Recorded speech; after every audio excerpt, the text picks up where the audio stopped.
Welcome. I'm Brian Levin, him, Chair of the California Commission on the State of Haight, and we're going to begin with our call to order. I want to welcome you to this September meeting of this California Commission on the State of Haight. Closed captioning is available for this meeting. The closed captions can be displayed in English or another language, which will allow you to view an automated live transcript of the meeting in another language. And Rebecca is showing these slides. To display the closed captions on your screen, please do the following. Click the button labeled Show Captions at the bottom of your Zoom window. Select the box at the bottom of the window labeled Enable Translation. When you see enabled translation at the top, you've enabled translation at the top, select English as the speaking language and select your preferred language in the second menu. Click Save. Automated captions in your selected language should start appearing at the bottom of the Zoom window. We will also send instructions in Spanish in the chat. Now, if we may, we'll go to subsection B of Agenda Item 1, Establishment of a Quorum. Alec, please. Chair Levin. Present. Vice Chair Damsky. Present. Commissioner Che. Present. Commissioner Cuellar. Commissioner Filer. Present. Commissioner Roybal. Present. Commissioner Salcedo. Commissioner Suthers. Present. We have a quorum. That is excellent. Next, we'll go to the review of the agenda. You may view the agenda by visiting the Commission's website and clicking on the button labeled Meetings and Agenda. We'll send the link to the agenda in the chat as well. But first, I would like to welcome Monisha Avery, who is joining the Commission as the new ex officio non-voting member on behalf of the Director of the Office of Emergency Services. Not a stress-free job, but Monisha serves as the inaugural Chief Equity Officer in the Governor's Office of Emergency Services, Office of Diversity, Equity, and Inclusion, following her appointment on October 15, 2022. Prior to coming to Cal OES, she served as Deputy Director at the Center for Data Insights and Innovation at the California Health and Human Services Agency and held multiple positions at the Office of the Patient Advocate at the California Health and Human Services Agency from 2015 to 2020, including Deputy Director and Acting Director. She's a strong commitment to the work of equity and indeed a true lifetime of public service, starting with a career in social work. By the way, just as a teacher, when I'd ask who various folks' majors were, and we invariably always have a wonderful person who's social work, I said, great, we'll have someone who's going to repair the world. So thank you so much for being here. She has more than 30 years of combined experience at the state, county, and community level. She holds a master's degree from California State University, Sacramento. Commissioner Avery will be taking over for Abby Browning, who served in the commission since 2022. Thank you, Commissioner Browning, for your service, and welcome, Commissioner Avery. I also want to enthusiastically welcome Julia Parrish, Deputy Director of Legislation, Regulation, and Policy, and Yvonne Shu, Deputy Director for Strategic Initiatives and External Affairs. And with that, I will view the agenda today.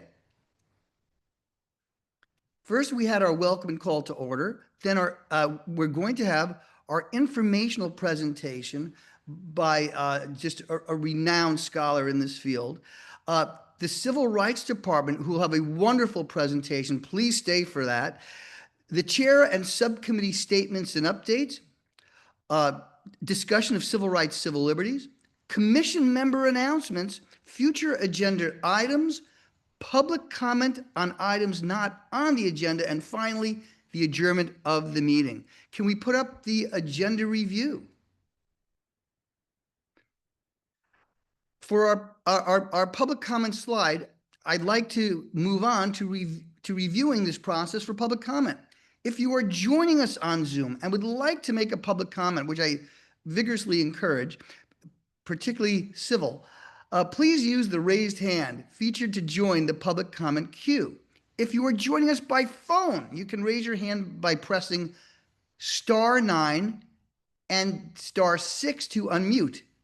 You may also submit a written public comment by emailing csh@calcivilrights.ca.gov. If you submit a written comment that pertains to an agenda item, we will read it aloud or summarize it when the public comment portion of that agenda item is open and before any vote. The comment is not about a specific agenda item. We will read it aloud or summarize it during the agenda item entitled Public Comment on Items Not on the Agenda. For anyone joining us in the room in Los Angeles, please raise your hand for a verbal comment and we will unmute the room. You may also submit a written comment by writing your comment on a piece of paper and handing it to Erin Glenn, our staff member in the room today. In the interest of time, we will limit verbal public comments to 2 minutes per person. With that, do we have any commission discussion? Do any commissioners have their hands raised? No hand raised. All right.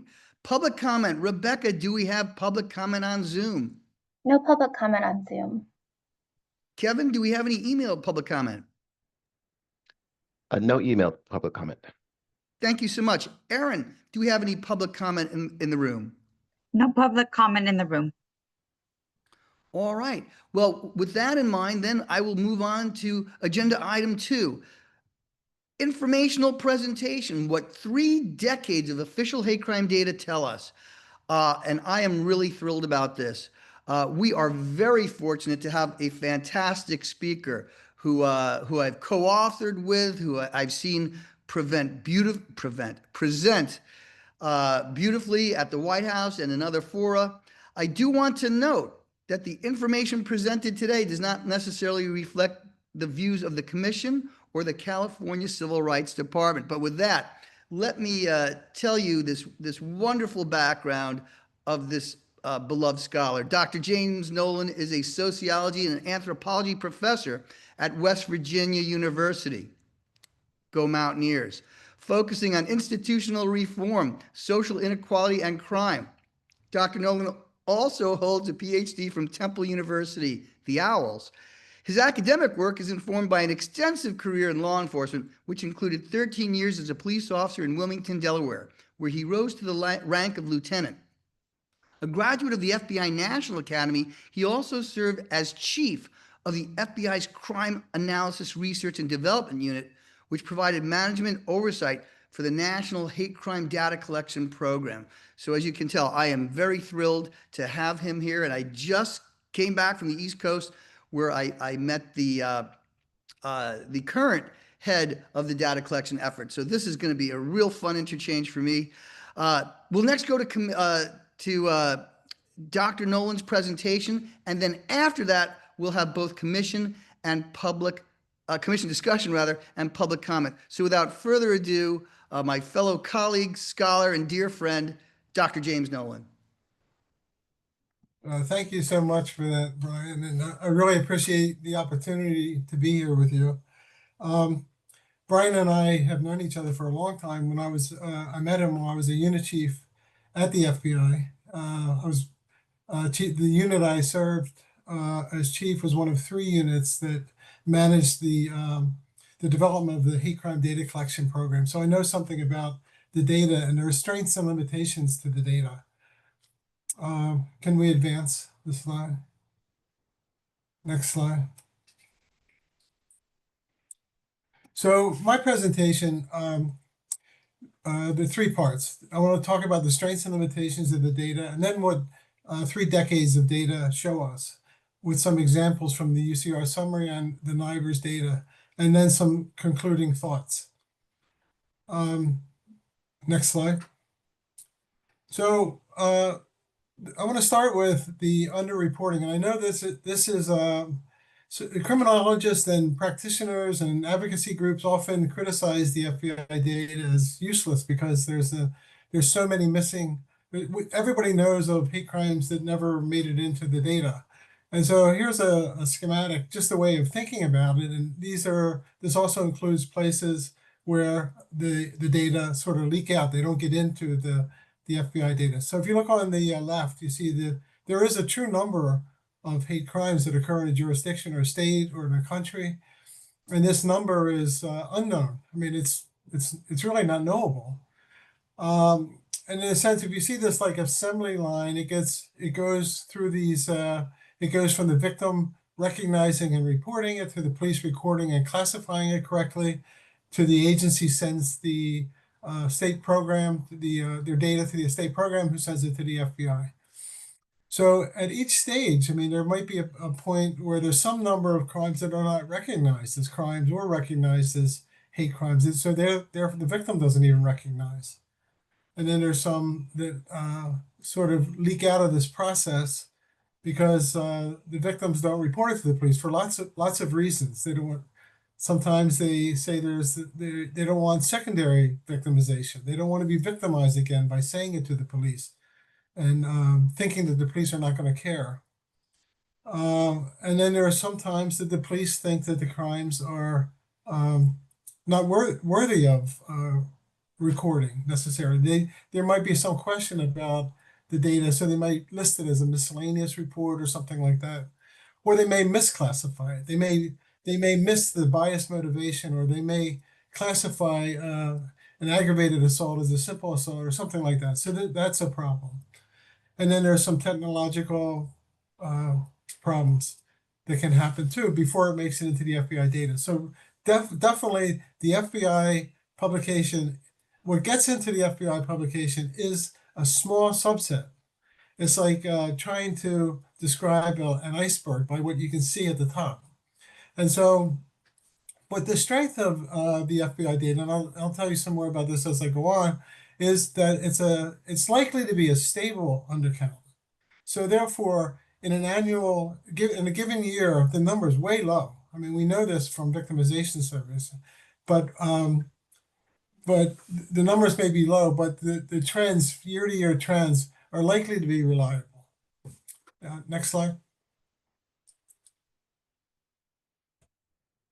And we know some of this by comparing it to what the National Crime Victimization Survey. So here's a report from criminologists, and you can see from 2000 to 2020 that the trends in the NCBS, which is a household survey and a probability sample, they tend to go in the same direction.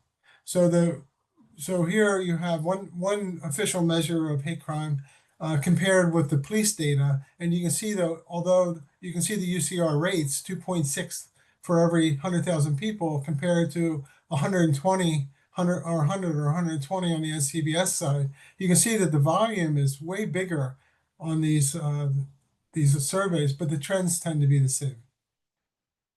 The other thing that's valuable in the hate crime data is that there's a lot of them.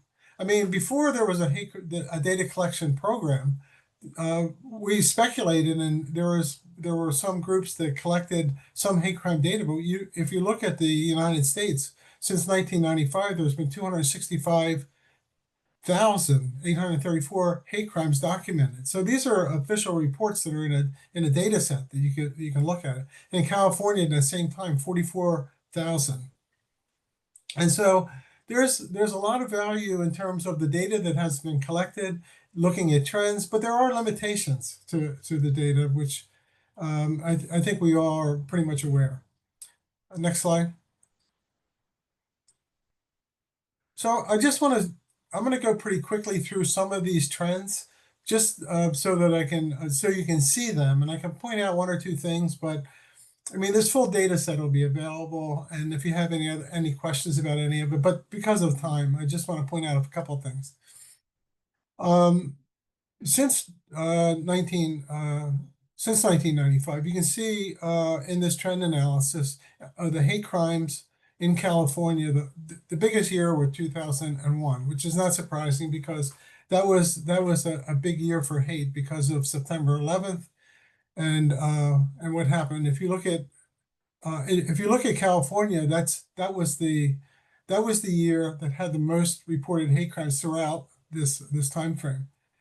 In the U.S., however, that up until 2020, that 2001 was the worst year, but it's gotten worse. And so you can see that the trends look a little bit similar.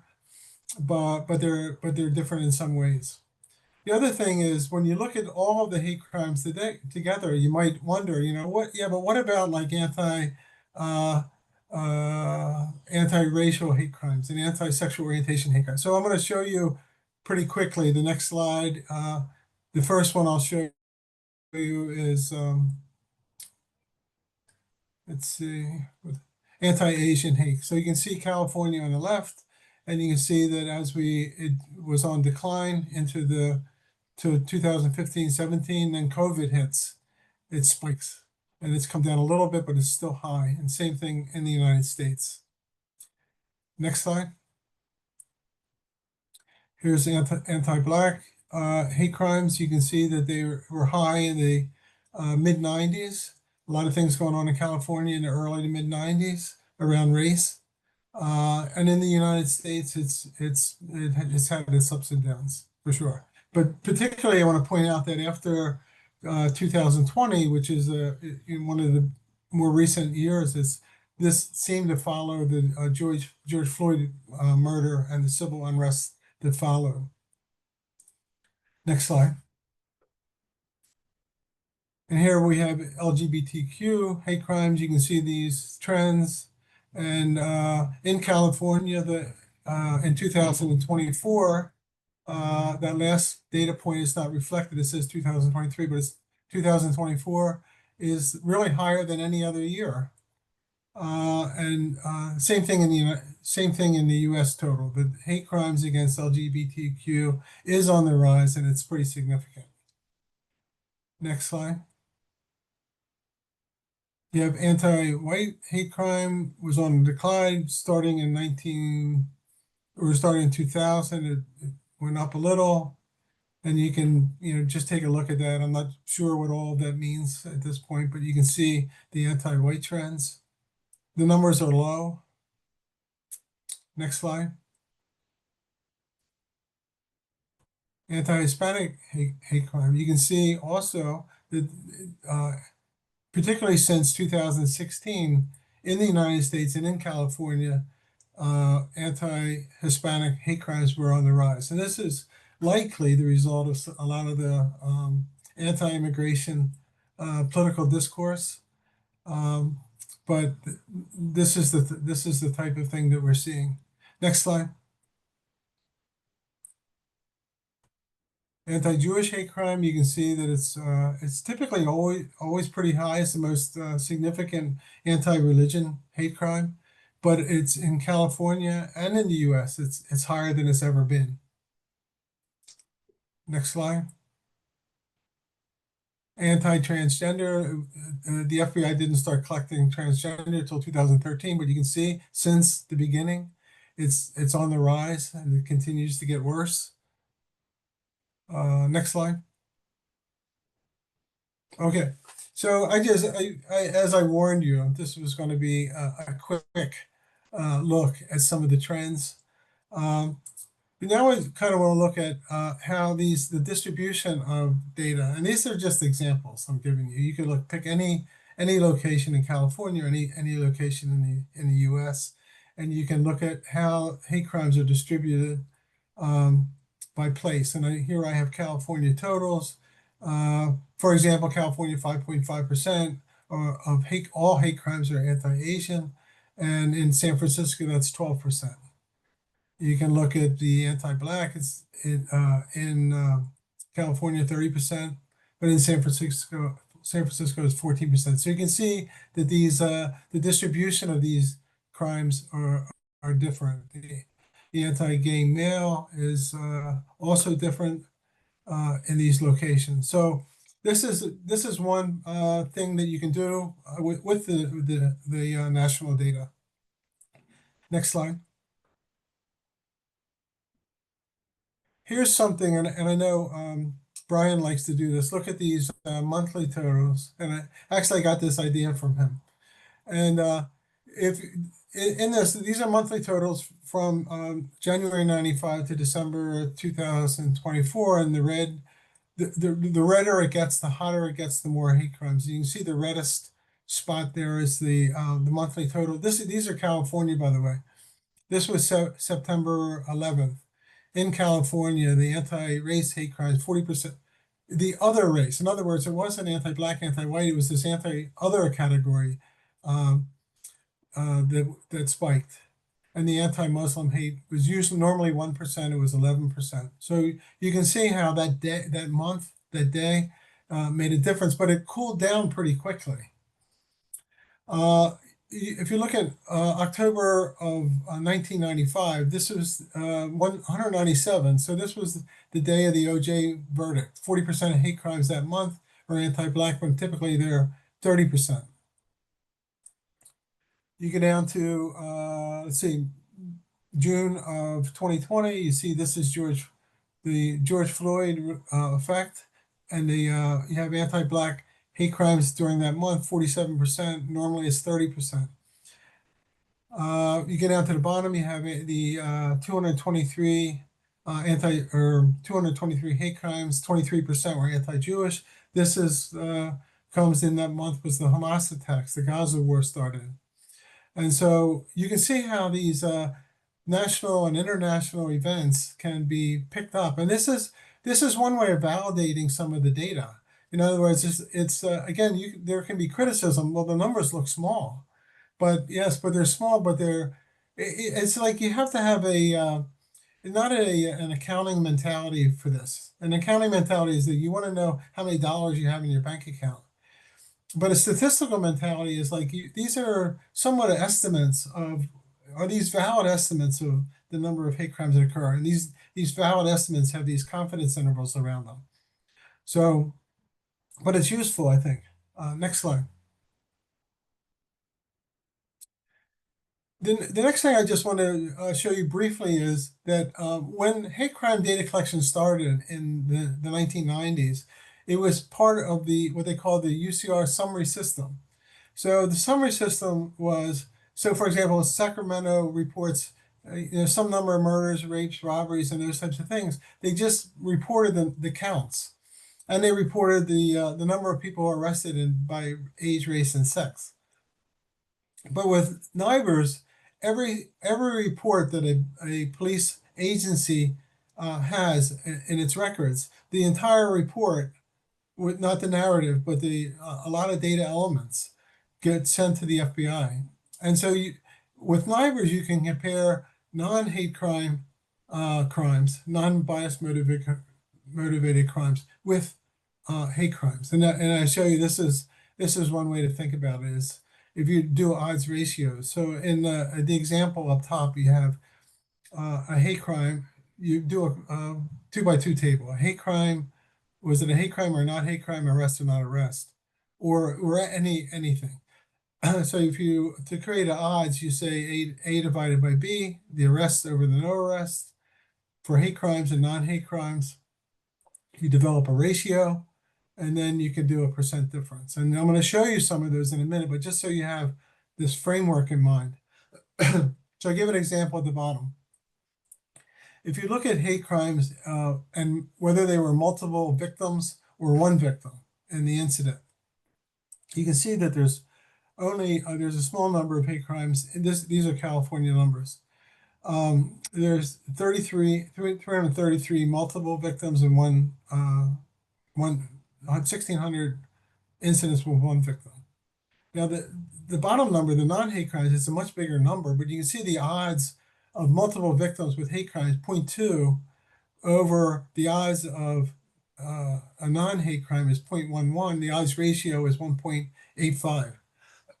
So what we say is the odds of hate crime having multiple victims is 85.7% higher than the odds of a non-hate crime having multiple victims.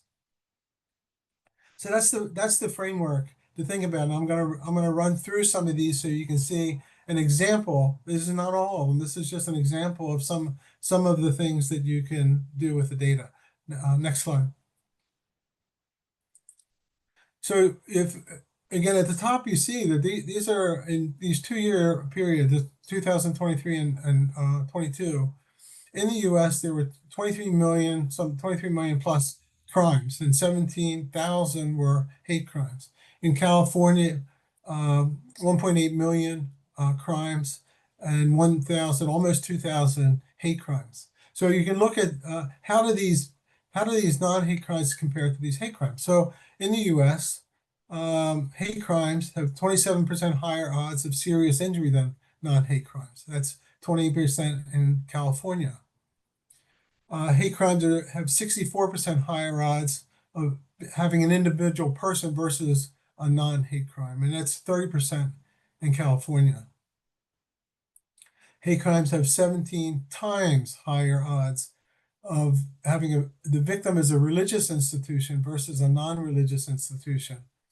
It's 22 times higher in California. And hate crimes have 23% higher odds of a victim as an outsider, non-resident, than in the jurisdiction. And that's 38% in California.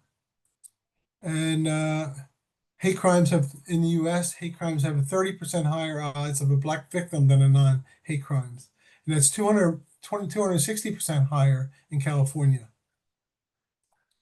And then the last one, hate crimes, 121% higher odds of a juvenile victim than a non-hate crime, and that's 89% higher in California. So, you know, I'm racing through this. This is a 10-minute presentation, but I want you to get a sense of the types of things that you can look at with hate crime. It gives you something more than just the extent that hate crime occurs, but what is the nature of the hate crimes? What is the nature of hate crimes? It tells us this. Next slide. So my final thoughts, and I'll be looking forward to questions. The FBI undercount the number of hate crimes that occur, that's for sure. But it's a stable undercount for the most part, probably, and arguably a valid measure of crime trends. And NCBS can validate it, but also by looking at comparing the number of hate crimes that occur around specific events is also another way of looking at it to validate it. The FBI UCR hate crime numbers, especially the NIBRs, consist of a large number of hate crime reports. And these really give us an opportunity to look at the relationship between variables and look at what does it tell us about what hate crime is and what it does to people. And there's a tendency in today's political climate to discredit the official data and defund research. In fact, I mean, I hated to even mention this at this event, but I mean, all federal data collections are at risk, actually, which is really scary. And then my final is, you know, please consider me as a resource in the future for other issues related to hate crimes or hate crime measurement. So this was meant to be sort of an introduction to this topic, and but please keep my number and email if you need me to come back. And so I look forward to questions. What a wonderful presentation. What I'd like to do is start, if we have any commission discussion or questions. Oh, I see Dr. Suthers, but I want to make sure we got a whole bunch of people. Can I just go by my screen? Is that okay? So I'm going to start with Dr. Suthers, and then we'll go to Commissioner Che, Commissioner Roybal, and then Vice Chair Damsky. Hello, in that order. Dr. Suthers, please. Thank you, Chair Levin, and Dr. Nolan. Thank you, first of all, most of all, for your service. I know too what it's like to transition from the Bureau to academia, and it certainly is wonderful. I miss being in the classroom. What I want to ask you is, who collects best and why? And I'm really, the focus of my question is on particularly law enforcement. And in order to not put an agency on the spot, you don't have to tell me who that agency is, but is there a strategy that you may have seen that's most effective? Because educating and making people more aware is certainly, it has its challenges. And we're trying to figure out how to increase those numbers of people trusting and reporting to law enforcement agencies. Yeah, that's a great question. I really do appreciate it because, you know, coming from policing myself, I recognize that there are some police agencies where hate crimes are not that they're not prioritized.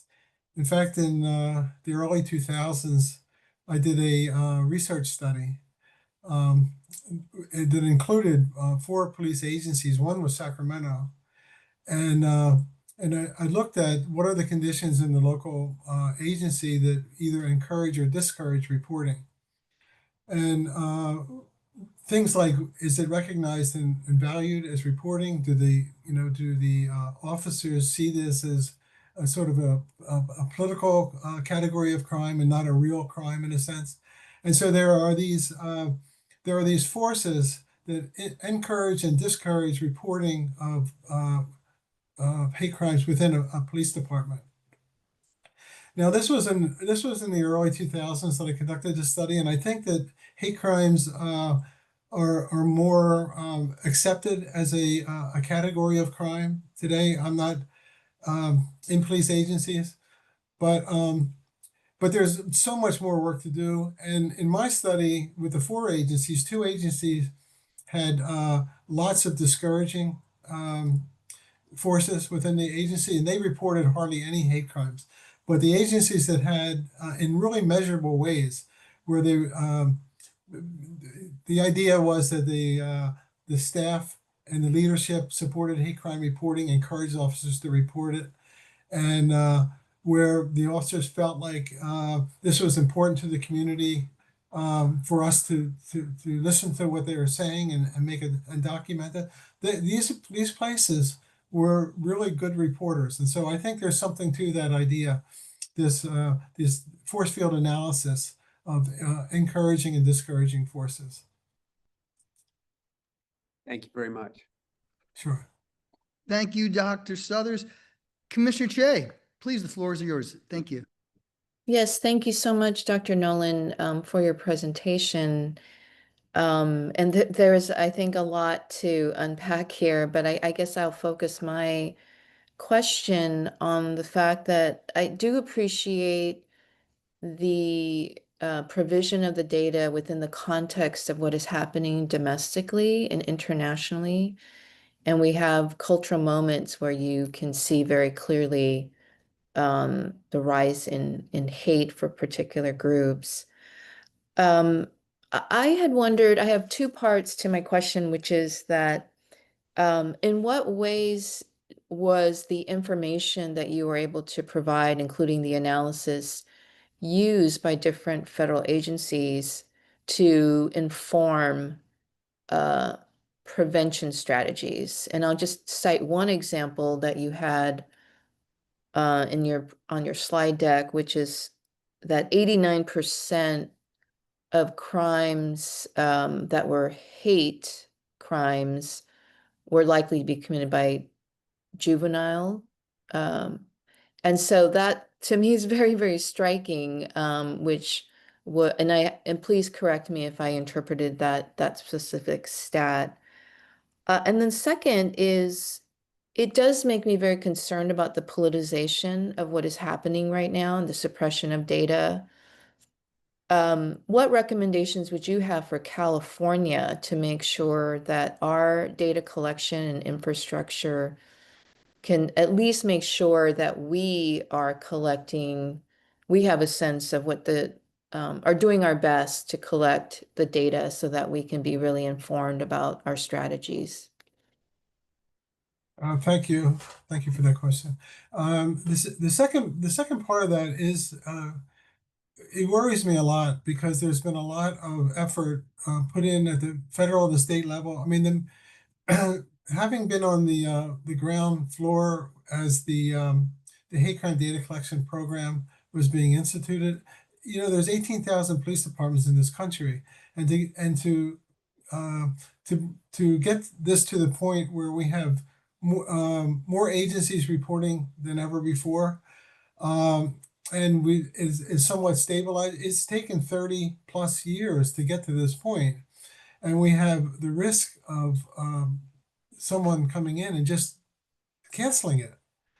And so I don't know the answer. I really don't, but I think that we have to, number one, just really be on guard for it. And I don't know, mobilize, connect with people who are able to push back. I know that there are agencies like Southern Poverty Law Center, the Anti-Defamation League, and there's lots of places that are really worried about this. And so I don't know what the answer is, but I know that there's groups that are standing ready to push back. Just, Dr. Nolan, just wanted to just clarify. Commissioner Che made a statement summarizing something. I just want to make sure that we make sure it's clarified. Commissioner Che, did you say 89% of offenders were juveniles, or No, if you go back to the last slide, the NIPERS, there was a stat there that said hate crimes, 89% higher odds of a juvenile victim here we than, go. yeah, than Yes, that's it. non-hate crime. I wonder if you could just say a little bit more about that. Yes, if you go back to the slide before it, if you look at the multiple victims, you look at this 2x2 table here, I did the same thing with, instead of multiple victims, juvenile victim, and then, or not a juvenile victim. So those were the two columns. And so I looked at hate crimes, some number, there's an odds that a hate crime is a juvenile victim, and then there's the odds that a non-hate crime is a juvenile victim. And so I calculated it the same way. There's an odds ratio and then a percent difference. And so that 89% instead of 85.7% is 89%. Hate crimes have an 89% higher odds that the victim was a juvenile than a non-hate crime. Right. I just want to make sure that folks understand that that's comparing hate crimes to non-hate crimes, not comparing the whole pie of hate crimes, of which juveniles are disproportionately represented, but not 89%. So I thank you. And Commissioner Che, I'm sorry, I want to make sure that you were finished with any questioning. So please continue if you're not. She still, there was one other part of it regarding prevention. To what extent does this information get into sort of prevention activities in the country? And I'm invited. I know Brian is often. He gets into invitations to like the State of Hate in Pittsburgh, where he just came back from. So we're out there putting this information out, writing articles. But to the extent to which it actually gets into it, I'm not really sure. I can't say for sure, but I know that in a lot of congressional testimony, the FBI, UCR, and the hate crime numbers enter into these some of this public testimony. So I think it's there. But I don't know exactly. Thank you. Thank you. Commissioner Che, is there anything else? Okay. Former and beloved chair and current commissioner, Russell Roybal. Thank you, Chair Levin. I want to continue on this thing that Commissioner Che brought up and Dr. Nolan that you expressed your concern over, which is the possible disappearance or ending of federal data collection. You know, I know we have seen that in other places.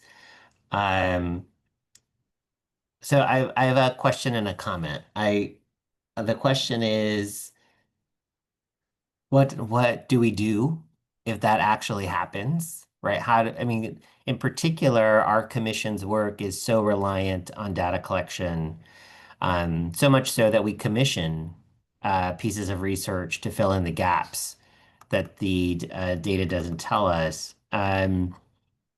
So I would love to hear more from you about that. And second, I think that if this trend continues and that the federal administration does do some action, that I think the commission should certainly put it in some commentary about that in our next report, or at least make some noise around how that inhibits the work that we are trying to do to reduce hate in our state. Yeah. So I would love to hear your thoughts, Dr. Nolan, on what do we do?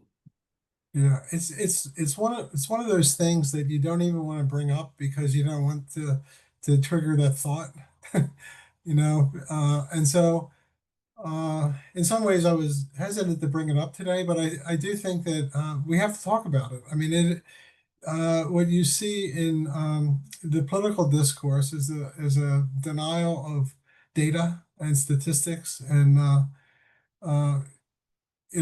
most recently, a tendency to talk about the crime data in some of our major cities, which has been going down, to deny that that's actually the case. And again, if you're on the inside looking at this stuff, you recognize that the mechanisms, the data collections, it's validated. There's checks, there's monthly checks, and there's a system, and there's algorithms to look for disparities and variations that go beyond these standard deviations. And so it's a solid measurement. It's like a thermometer or a barometer or something like that.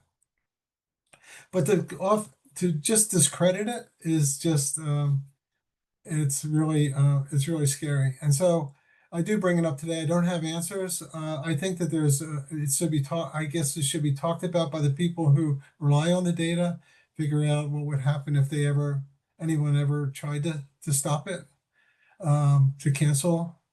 I've never gotten from my connections at the FBI any indication that this is the case.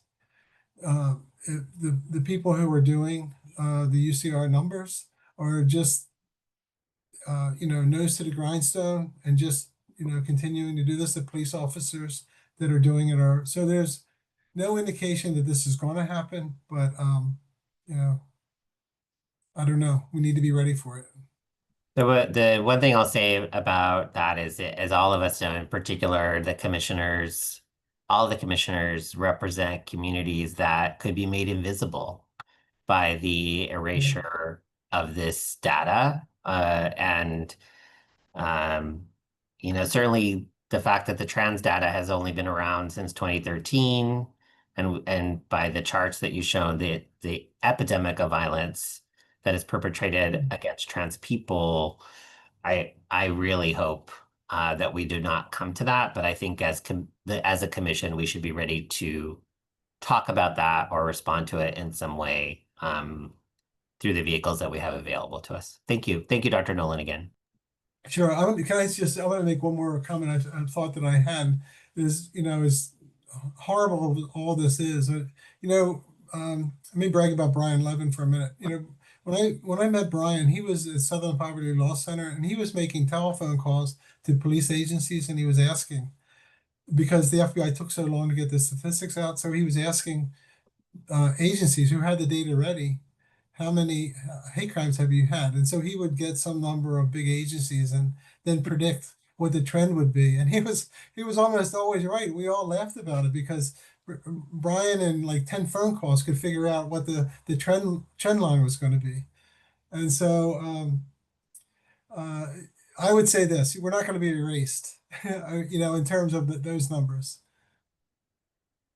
And thank you. And interestingly enough, the earlier presentation that I made boring you in the early spring said minus 1.8%. When the Bureau released their first tranche, it was minus 1.5% overall. And so close enough, maybe, so thank you. But more importantly, Commissioner Roybal, thank you so much for that question. And this is exactly what I've been doing when I go to the East Coast. I want you to know I am not just playing mini putt-putt, although I didn't play mini putt-putt at all this year. And want to let you know, first of all, NGOs are going to make sure that people are always going to be counted. Additionally, I've spoken with federal data collection officials specifically and face-to-face. And the one thing that we know is these enumerations are required by congressional statute.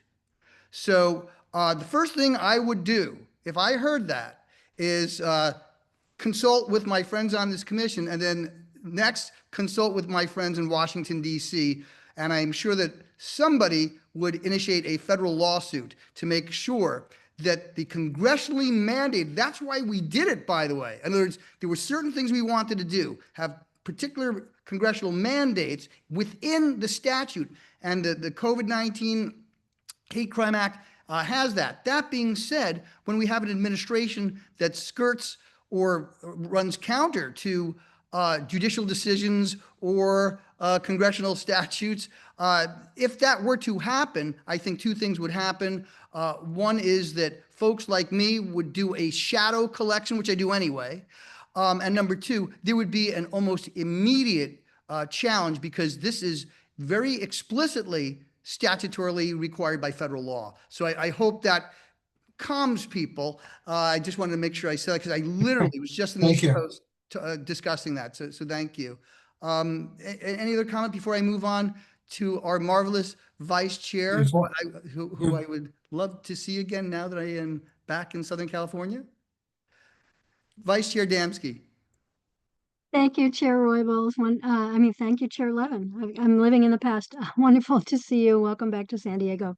Thank you for your presentation, Dr. Nolan. I was particularly struck by the early part of your presentation, where you were talking about how difficult it is to have reliable data because of all of the existing parameters of underreporting, people being afraid to report, agencies not taking reports seriously and such. And this is something that our commission has talked about from time to time. And to piggyback on Commissioner Roybal's question about data, particularly for certain groups that are targeted, particularly by this administration, as we see with DEI crackdowns on universities and also on medical institutions, all kinds of research. And to also loop in what our Chair Levin was talking about with statutorily required reporting, we've seen all of these things being attacked, by this current administration. I'm wondering, I have several questions. One is, can we use the data that shows trends of hate crimes increasing in relation to events either domestically or around the world?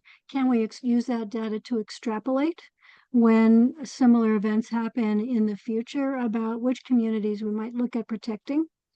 And also,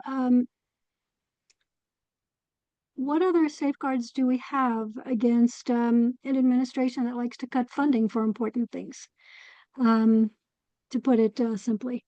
And I am filled with questions, but those are the ones that are surfacing at the moment. Thank you very much. Thank you.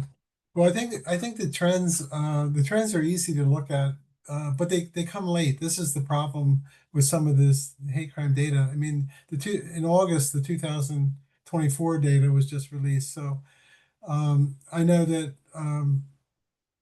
after sort of after an election cycle, for example, you have to almost wait a year before you can see the impact of it on hate crimes. So it is possible to do this, but it takes some time.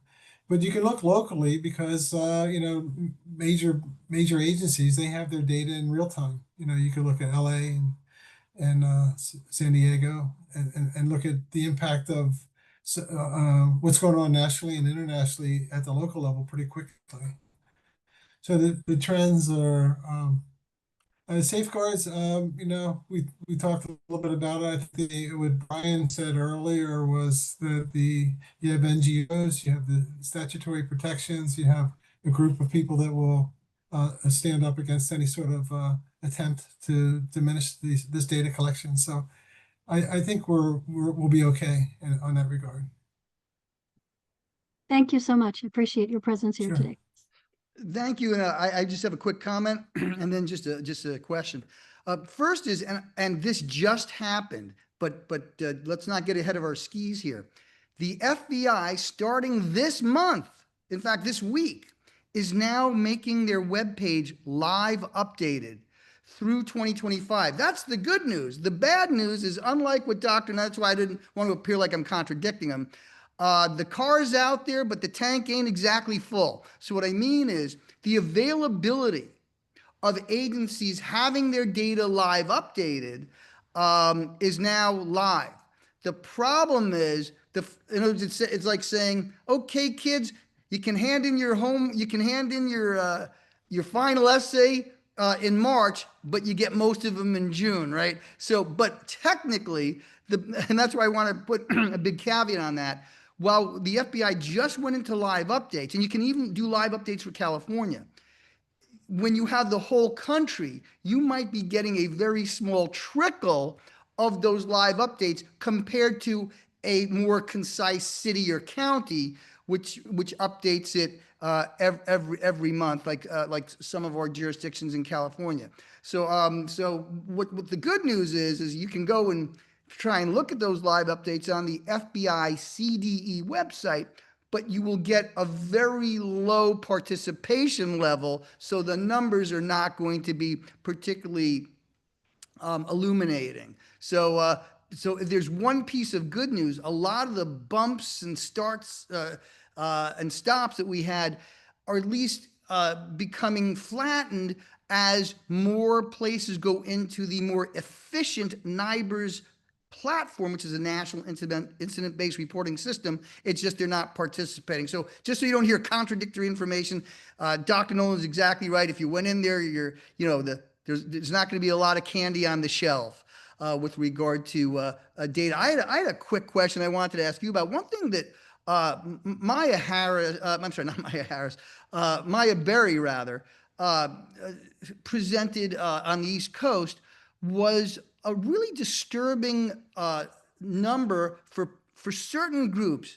For instance, the LGBTQIA plus community, the Latino community, and the Arab community, among others, had a disproportionately high number of assaults and aggravated assaults. So what I'd like to ask you, because we've done some of this stuff together, but you have such a beautiful grasp of, for instance, aggravated assaults as well, with respect to how they vary by both timing. In other words, there might be an event or some kind of high transmitter demonizing a group. What are some theories that you have as to why, at least in 2024, we saw with some groups a really disproportionately high number of aggravated assaults and simple assaults relative to the whole of the totality of victims, as well as how it appears that sometimes these go up over time? And just one other quick minor question: that heat map, that red and white and blue heat map, that was California only, is that not correct? And that was total hate crimes. That's right. Thank you. Yeah. Mhm. Floor is yours. Yeah, I mean, this is it's a good research question. What I showed you was, particularly in that heat map, how, for example, California might have been 30% anti-Black hate crimes, and during this one particular period, it went to 45%. But what you're saying is there are times these significant events not only change the bias, but also change the type of crime from simple assault to aggravated assault. And that could be looked at using the NIBRS data for sure. But apparently you saw that at the conference. It's likely to be, it's not surprising. I mean, I was trained as a social psychologist. I know some people in the room were also trained that way. The context matters. And so it's not surprising to see that during periods where there's some hostilities against a particular group, that it changes from teasing and writing defacing property and stuff like that to actual physical attacks. Well, thank you so much. And I think next we'll go, do any other commissioners or, by the way, Civil Rights Department staff have any questions, or ex officio folks as well, have any questions for Dr. Nolan?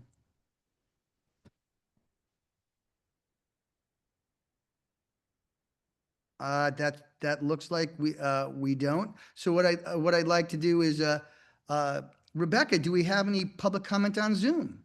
No public comment on Zoom. Kevin, do we have any emailed public comment?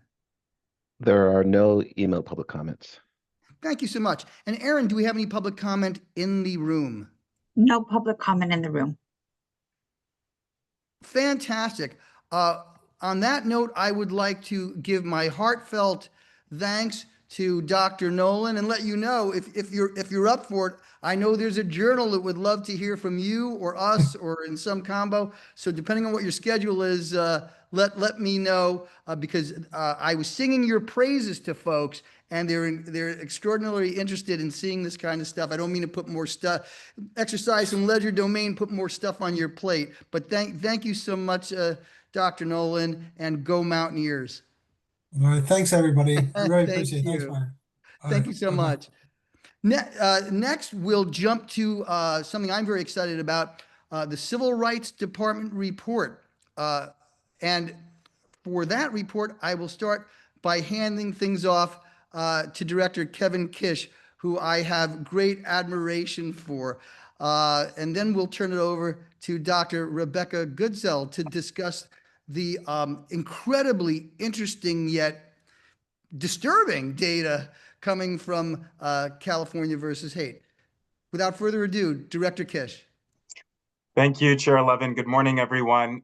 Today, I'm just going to do 2 quick introductions to make sure the commissioners and ex officio members know that we have 2 new appointed leaders at the Civil Rights Department.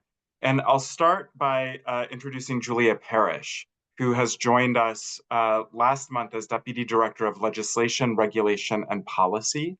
She leads our teams working on legislative work, but also the department's regulatory initiatives, including supporting the work of the Civil Rights Council. She also leads our research and policy functions, which includes supporting the work of this body, the Commission on the State of Hate. Julia is a civil rights attorney who joins us from Legal Aid at Work, where she worked with families, people with disabilities, and survivors of violence, and where she launched the Healthy Families Workplace Coalition. So welcome, Julia. And Julia, I invite you, if you would like to say anything that you would like to say, no pressure to say anything at all.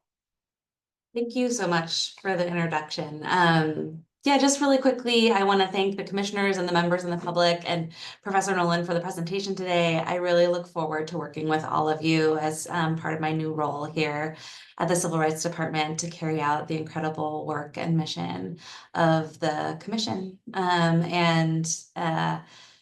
As Kevin said, I'm a former teacher. Actually, it's nice to see some former teachers in the group here, and I come from a career as a civil rights lawyer, and I'm really looking forward to being a resource and here to support all of you in your work. So it's nice to meet you. Thank you. And the next person I'll introduce is Yvonne Su, who joins us as Deputy Director for Strategic Initiatives and External Affairs. And in that role, she leads our education and outreach team, training and development, and special projects, including the California versus Hate resource line and network. She joins us at the Civil Rights Department with 2 decades of government and nonprofit experience. Most recently, she served as Chief of Staff at the Rural Housing Service of the U.S. Department of Agriculture, where she led efforts to advance housing opportunities in rural communities across the country. Yvonne, welcome, and if you would like to say anything. Thank you, Director Kish, and good morning. Good to see you all. I'm really happy to have joined Civil Rights Department during this time. I'm a California native, but have been away for the last 15 years in DC. So I'm really happy to be back and also be part of the efforts, including the California versus Hate efforts are the state's first ever multilingual non-emergency hotline and online portal that provides a safe, anonymous reporting option for victims and witnesses of hate. Earlier this week, as we heard mentioned earlier in the meeting, California versus Hate released new data which Dr. Rebecca Goodsell will share more about in today's meeting. Many thanks to Rebecca and David Kelstein for all of their work to ensure we have accurate data to report. And Commissioner Roybal, I need to steal your background. Thank you for representing. And I will hand it back. Thank you so much. Great. I think the next part of the department's update is actually Dr. Rebecca Goodsell. So please take it from here. Well, if you don't mind, if Oh. I could just introduce her, because she's very special to us, and as she is to you. But we can share. So, Dr. Rebecca Goodsell will present this important summary data relating to California versus hate, the state's first ever pioneering multilingual statewide hotline and online portal that provides a safe, anonymous reporting option for victims and witnesses of hate here in the state. California versus Hate has been a key tool to assist victims of horrendous incidents of bigotry in our state who otherwise would suffer in silence unaided. At a time when we are seeing these types of incidents, as we just saw, hovering at or near records, we have to assure that victims know that a community of caring people stands with them, not only with words, but with demonstrable action as well. In my recurring conversations with victims and survivors, including some heartbreaking ones just this week, I can attest to the importance of these efforts. And I want to personally thank, that's why I had to squeeze this in, Director Kish, personally thank Director Kish and his staff at the department for their extraordinary efforts at implementing this effective national model of response. Dr. Goodsell, the floor is yours. Thank you. Thank you. Hello, everyone. Today I'm going to present information about reports of hate activity made through the CA versus Hate hotline and online tool in 2024. So first, I'll give some background on CA versus Hate. For those who don't know, it's a non-emergency hotline and online portal for reporting hate crimes and incidents. And the hotline uses trauma-informed, victim-centered approach to help connect people who report with the resources they request. And those are resources within their own communities across the state. Reports can be made anonymously in many languages. There's 15 available on the online portal and over 200 when calling the hotline. And one of the last features of this resource is that it's separate from law enforcement. So people can report to CA versus Hate whether or not they've reported the hate activity to law enforcement. So what happens after reporting? People who report to CA versus Hate are eligible for ongoing care coordination to connect them to resources. They can opt into that. And care coordinators at CA versus Hate work with trusted community partners to provide resources that are sensitive to the needs of different communities around the state. And the data I'll be discussing today is specifically related to reports of hate made to CA versus Hate in the calendar year of 2024. So this includes self-reported reports of acts of hate and includes both hate crimes and hate incidents. And all reports of hate in this data presentation have been classified as such by the trained care coordinators from CA versus Hate. So this means that although more reports came into the hotline and through the portal, only those classified as hate are included in what I'll share today. So overall, CA versus Hate received almost 1,200 reports of hate in 2024.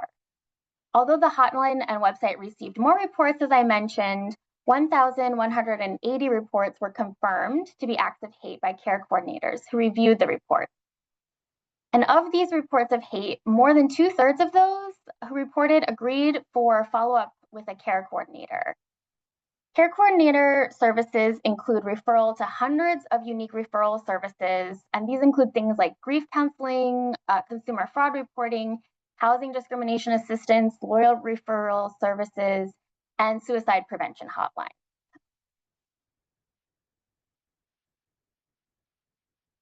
So CA versus Hate received reports of hate from 49 of California's 58 counties in 2024.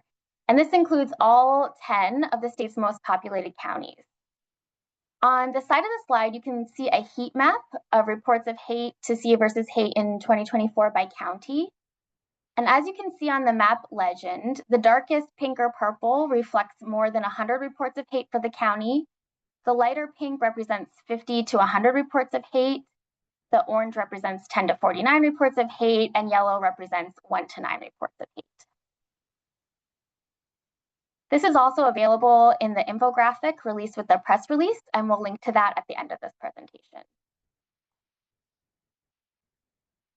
So I'll now go through some of the data that we can learn from the hotline and online reporting tool. So this chart shows the 5 most common types of reported bias motivations for hate to see versus hate in 2024. So looking at this chart, 44% of people reporting hate identified that it was motivated by race or ethnicity. 23%, so almost a quarter of people reporting hate, identified it had been motivated by bias against gender identity, sex, or sexual orientation. 13% of people reporting reported religion as the bias motivation, and 12% of people reported disability status as the bias motivation. So please note that people who report to CA versus hate can skip a question or report more than one bias motivation, so these numbers can sum to more than 100%. This chart looks at the 5 most common types of locations of reported hate to CA versus hate in 2024. So as you can see, the most commonly reported location for 2024 was residential areas, with 31% of people reporting hate activity at this location. 18% reported hate activity at public facilities or businesses, 12% reported hate at work, and 8% reported hate at school.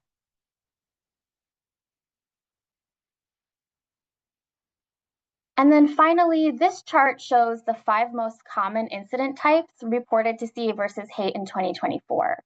So another way to describe them is the type of hate activity that was reported. And the most commonly reported incident for 2024 was verbal harassment or derogatory slurs, with 67% of people reporting this type. 57% reported discriminatory treatment, 46% reported intimidation or threats of violence, so almost half. 20% reported assault, and 19% reported receiving worse services at businesses. And as with the first chart, please note people who reported could skip this question or report more than one bias motivation, so that's why these numbers sum to more than 100%. Thanks for listening to this presentation. I also wanted to thank my colleagues at CRD, especially my research peer, Dave Kalkstein, who was integral to this research. And I want to thank CA versus Hate staff for their work to support victims of hate. This information is also available in the recent press release and related infographic. And I'll ask my colleague Kevin to put the links to those in the chat. Thank you. And thank you, Kevin, for putting that in the chat. Dr. Goodsill, thank you so much for a wonderful presentation. And before we go to all the questions and comments, if there are any, I just want to tell you about her unique skills and qualifications. She is our research data specialist for the Research and Policy Unit in the CRD, the Civil Rights Department. She holds a doctorate degree in sociology from the University of California, Irvine, which necessitates me saying what? Go Anteaters. And a master's degree in demographic. That's their mascot, folks. And a master's degree in demographic and social analysis. Prior to joining CRD in 2023, her research focus was on how incarceration affects individuals and families relative to inequality, mental health, and social support. So you can see how wonderful it is to get someone of that background and skill set and academic credentials. So thank you again, Dr. Goodsill. Just a marvelous presentation. I have a question, but I'm going to make sure we go through commission discussion first. So Kevin, do we have any commissioners with their hands raised? I see Vice Chair Damsky. Is there anyone else? And by the way, I also include our Civil Rights Department brothers and sisters in this. So far, just Vice Chair Adamski. Vice Chair Damsky, just with wishes for a sweet and happy new year. The floor is yours. Thank you. The same to you, Chair Levin. Thank you, Rebecca. I really was intrigued by the map that you showed as part of this presentation, and I was curious and actually astonished to see that the highest levels of reporting were in southern parts of the state. And I was also looking at the report that you linked in the chat, and I don't see the map there. Is that available somewhere? Yes, so the map's actually available at the very end of the press release. There's a link to the infographic, and the map will be on that. It's basically a fact sheet with the map and other charts.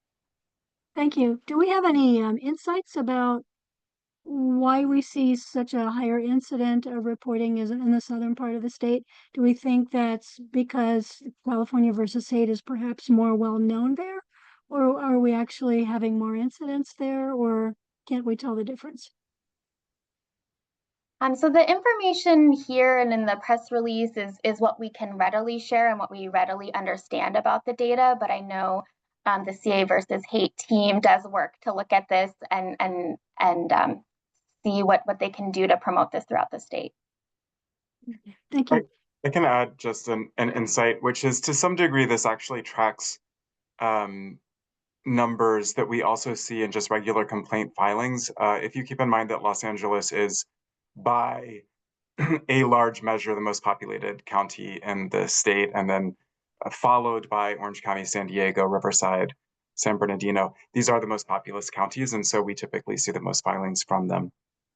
Yes, but I'm looking at the counties east of Los Angeles County, which are not any of those. So as a whole, there's a lot of reports there. Thank you. Although, if I may, just as a former San Bernardino teacher and everything, LA County has more people than the United States had at its inception, and about 1 in 4 hate crimes in certain years come from LA County. But we have millions of people, for instance, in the Inland Empire.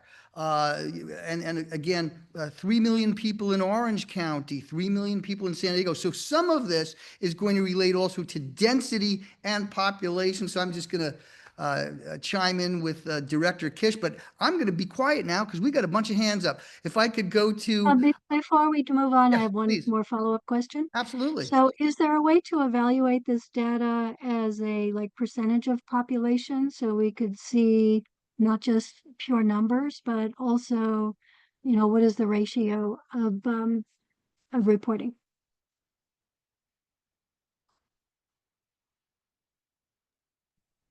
Dr. Yeah.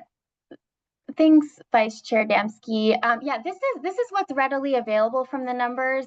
This is a non-representative data set, so we have to keep that in mind when we're thinking about it. Other sources of data, for example, the CHIS survey is a representative data set, and for that we do in our annual report, delve a little bit more into the details because it is representative. It's more suited to that type of analysis. But your point's well taken as to density of reports versus density of population. Thank you. I appreciate it and look forward to that further report. Thank you. Former Chair Roybal. Thank you. And thank you, Dr. Goodell, for the report. My question is about, will we do any comparisons using this data? I know it's not a representative sample, but with this data and overlay it with what law enforcement agencies are reporting in each county? Because as we have discussed previously on this commission, there are some counties who report very little hate crime activity when we know that is not likely the case. And so is there a way to do some comparison around that so that that we have a fuller picture of what is happening, and in particular in some counties?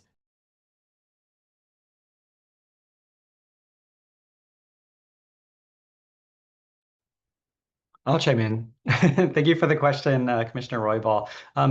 Theoretically, we could look into it. That's all I can say without looking at sort of the structure of the data at this point. Oftentimes once you dive into the analysis, you realize sort of you're comparing apples to oranges, and maybe it's not advisable to do that. But we'll certainly look into that. I mean, I bring this up, Dr. Watts, only because I want the commission to be armed with data and information to refute what some elected law enforcement leaders in particular counties say is not happening in their counties, when we know it is, right? Like so I mean, I think that is really what is underneath my my question is I just want to present the fullest picture possible when we get pushback from some folks who say this is not happening in our county is not having these kinds of issues that you say is affecting Californians. So that's what's underneath my question. Thanks, and then I just sort of refers back to Rebecca's comments that the CHIS data is really most well positioned to speak to that question. Yeah. And thank you for that wonderful question. And it's so important because we have to arm NGOs and the people on the ground delivering these services so that they can actually get the resources and attention needed. And there are multifaceted ways that we can do this in addition to what Dr. Watts was saying. For instance, many jurisdictions are right next to each other with similar demographics and density levels. So for instance, one of the things that we consistently see are certain, and this is nationally as well, scores of cities that are larger, that are reporting like 0. Forget about like small numbers. So we're not only looking at this statewide, I'm part of consortiums that are looking at this nationally. And I know that, for instance, among some of the federal enumerators, they're trying to kind of seek out some of particularly the larger places that have disproportionately low numbers. So there are multifaceted lenses being paid to the need for, I don't want to say overlapping data, but let me say complementary data. So that is just an excellent question, and I appreciate it. I'm going to, if it's okay, go to my esteemed partner on the subcommittee, Commissioner Che, who, if I could just take a second here. I am so thrilled that you are here and asking these questions because she pioneered much of the essential victimization data. And for instance, her work is among those that are critical to what we want to be able to use to continue to affirm the availability of these resources. So thank you for that ability to do a shout out. Floor is yours, Commissioner. Thank you, Chair Levin, and thank you, Dr. Goodsell. And I've heard very loud and clear about the limitations of what you can share based on what's available. We work with our data and research team very closely on that and understand those parameters. First, I just want to say that I want to just applaud CRD and the team members of California versus Hate, because to me, this is a bright spot on how government can play an important role in meeting the range of needs. And it's so vital that it's been in language, that it's trauma informed, and it is confidential. These are all things that I think address some of the barriers to people reporting and seeking help. What I was really heartened by was the fact that 2/3 requested support from the care coordinators. And this might not be readily available, but one of the things that is consistent with our Stop API Hate reporting is that a majority are non-criminal. But they are forms of harassment, perceived discriminatory treatment. And so the fact that there can be support in terms of how to navigate whatever their rights are and other supportive services that's non-law enforcement. I wondered, did you have a sense of a breakdown of what kinds of support under the care coordination was most used. That might be too granular, but that would be something of interest, I think, in the future. I'm happy to jump in here. Thank you, Commissioner Che, for that. The additional context I can provide on care coordination is that on average, a care coordinator works with the people who are reporting for a month and a half up to 2 months. And we actually have cases that have gone up to a year. And so the care coordination, the goal there is really to work with the person who is reporting the incident to identify what sort of resolution they're seeking and what sort of resources they're seeking and helping them get there. So it is so much, I think counseling, resource connection, support, just helping them navigate from what was probably a very traumatic incident. But I think that's a really great recommendation, and we can look into our data to see if that's something that we can share in future updates. Thank you. If I may just quickly follow up, that has been our experience too, that these incidents are often very time intensive.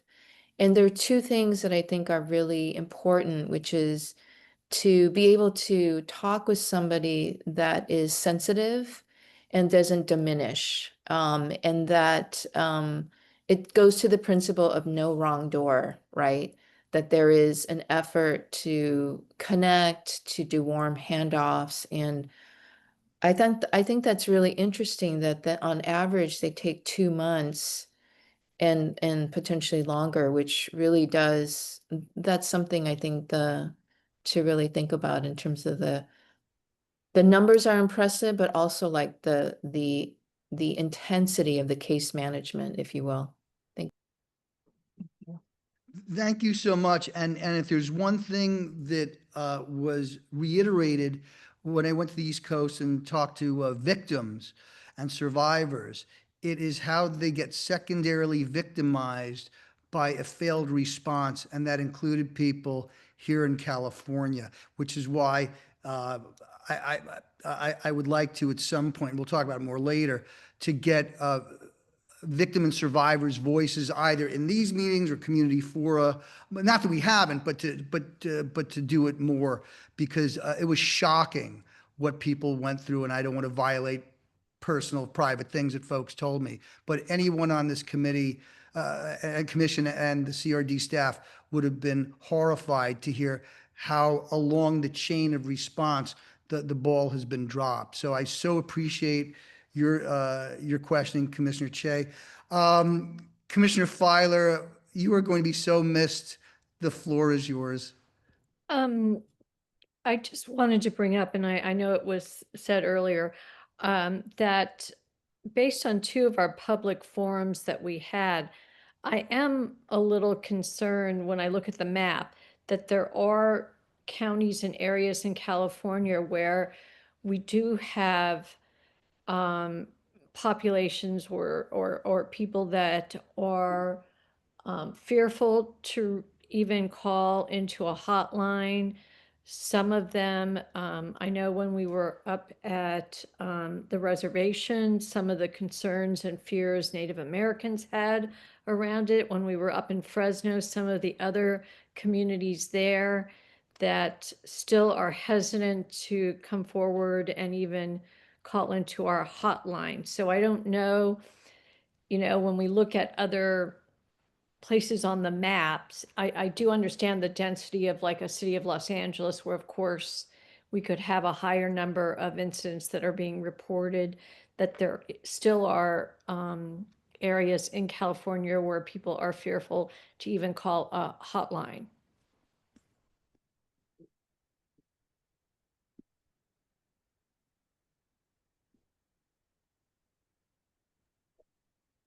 I'd like to just respond to Commissioner Filer's comment.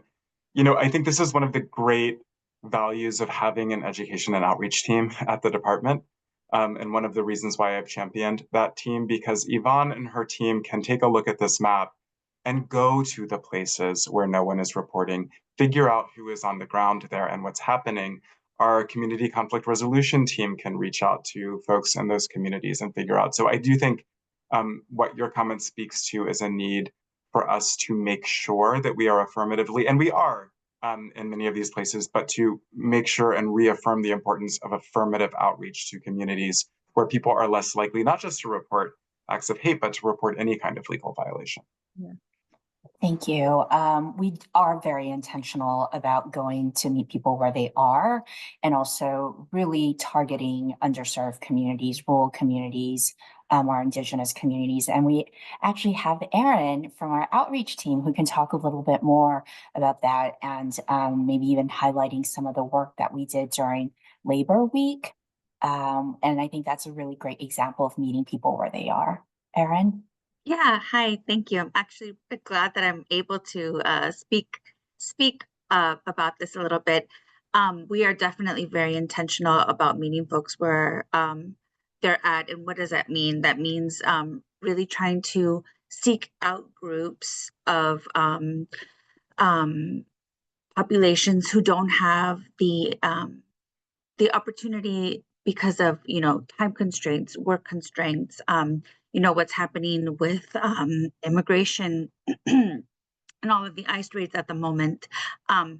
Just briefly on that, there's an organization that services the Coachella Valley in the Inland Empire, Todec Legal Services. It's a notable organization in that area. They have to, they're canceling their festival this year, the Monarca Festival, which is their premier event because they are very afraid of ICE raids happening at that festival. That's a huge loss for the community because at that event, a lot of service providers and state departments, we attended last year, bring resources to the community at that event. So the fact that it's being canceled and it's one of many, I think is really going to speak to also a void and having access to information that is so crucial, right? Like our CRD information, for instance. And so that's something that we're addressing. Also in work group 4, we are currently looking at different definitions of what rural community means. But I think what we're really, I'm working on a memo right now, but I think what we're really going to find is that those definitions actually don't really serve our purposes. I think more than anything, we need to really look at legal deserts, because I think when we look at legal deserts, that's where we find that, we are looking at underserved communities, communities that are, impoverished and don't have the access to resources. I will say, though, that if anybody on the research team has some rural information on, current information on how rural communities are defined, send it my way, please. And so we also, did outreach for, we're working closely with the Mexican consulate, and we participated in their labor rights week. And so we went to different Mexican consulates all throughout the state and did outreach and education there. We had tabling. I participated on a panel in San Diego where I talked about CRD and also just the intersectionality of issues, right? Like, there's somebody who could be facing like anti-immigrant discrimination, but they also may be a member of the LGBTQ plus community. And so it's looking at that intersectionality and how we can really maximize our outreach efforts to, bring these resources and help empower folks. So that's a bit of what we're doing, but there is a lot of work to be done from here on out. So thank you so much. Thank you. An excellent point. And I'd note that we see oftentimes, and here in California we do, but also nationally, that the departments that serve the most rural areas are generally sheriff's departments. And sometimes because of population density, certainly people aren't bumping into each other as much, but we've also seen what looks like failures, manifold failures with regard to how institutional construction is done to ferret cases from victims and survivors to departments that are often decentralized and where the training or the sensitivity may not be as great in areas where there's more interactions with NGOs and community. So thank you so much. We got a hand up by former Chair Roybal, so I'd like to go straight to him. The floor is yours, sir.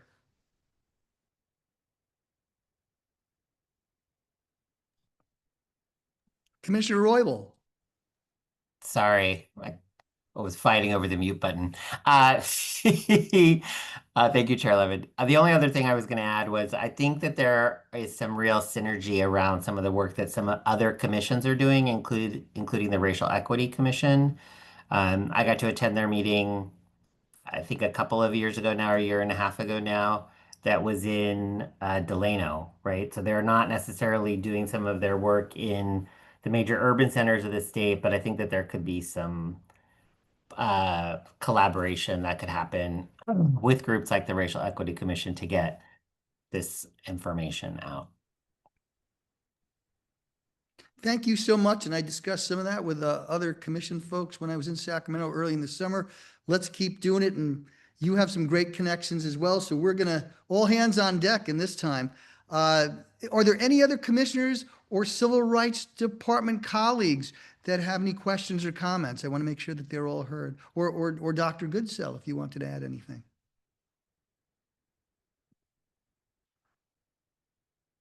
All right. Then we'll move on. Rebecca, do we have any public comment on Zoom?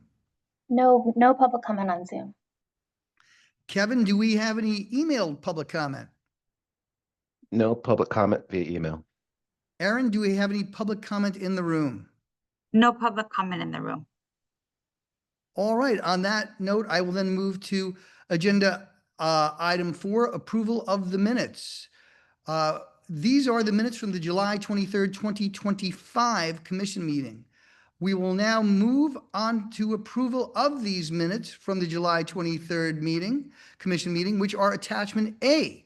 We'll post the link in the chat to download attachment A from the commission's website. So without further ado, is there any commission discussion? Kevin, do we have any commissioners with their hands raised? No commissioners with hands raised. All right. Rebecca, do we have any public comment on Zoom? No public comment on Zoom. Kevin, do we have any emailed public comment? No email public comment. Aaron, do we have any public comment in the room? No public comment in the room. All right. I will now go to commission discussion. Is there any discussion of the minutes that anyone would like to undertake? All right. Are there any motions with respect to approval of the minutes? Vice Chair Damsky.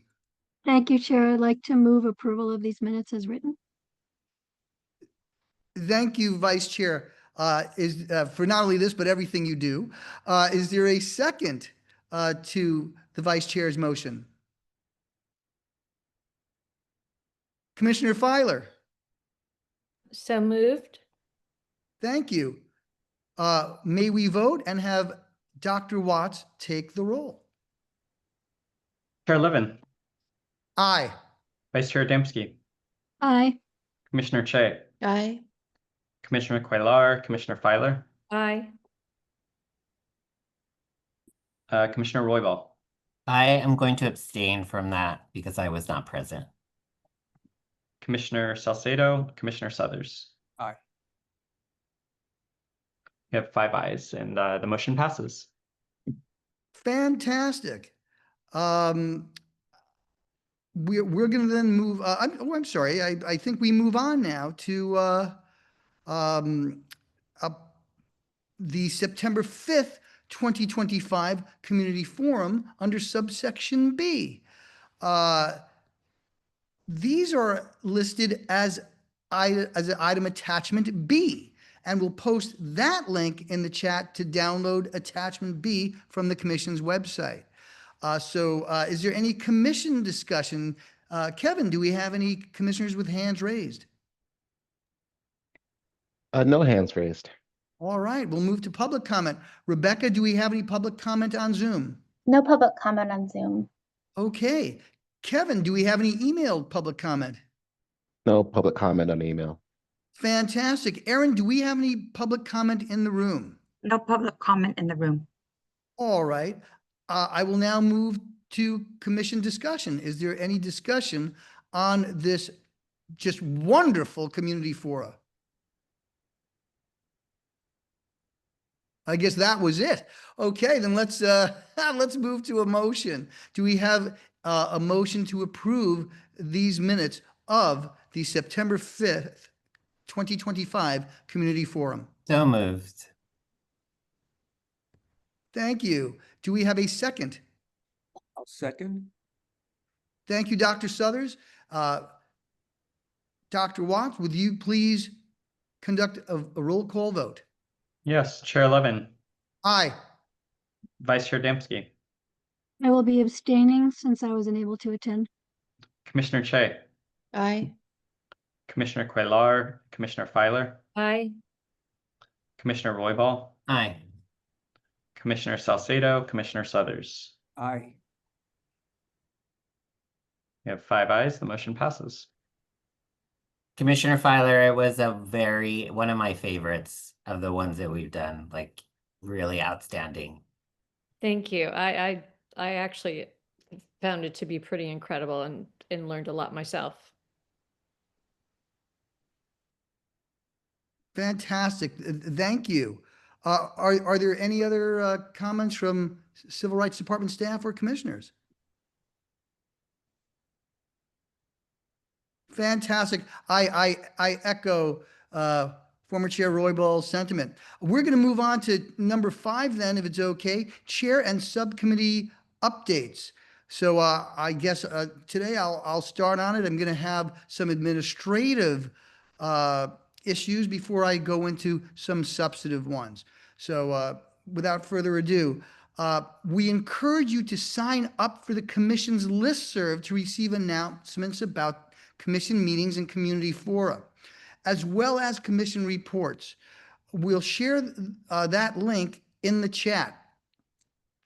As a reminder, as always, if you feel you are a victim of a hate crime or non-criminal incident, you can contact the California versus Hate resource line to report the incident and be connected with resources. We will send that link in the chat as well. We also want to remind you about the free services, in fact, we were just discussing them, available for communities in addition to individuals. And this is through the California Civil Rights Department's Community Conflict Resolution Unit. If your community is experiencing heightened fear, conflict, or tension because of discriminatory practices, hate incidents, or hate crimes, the Community Conflict Resolution Unit may be able to assist. CCRU or CREW offers a range of conflict resolution services to help communities effectively address hate and discrimination-based community conflict. All CCRU services are free, voluntary, and confidential.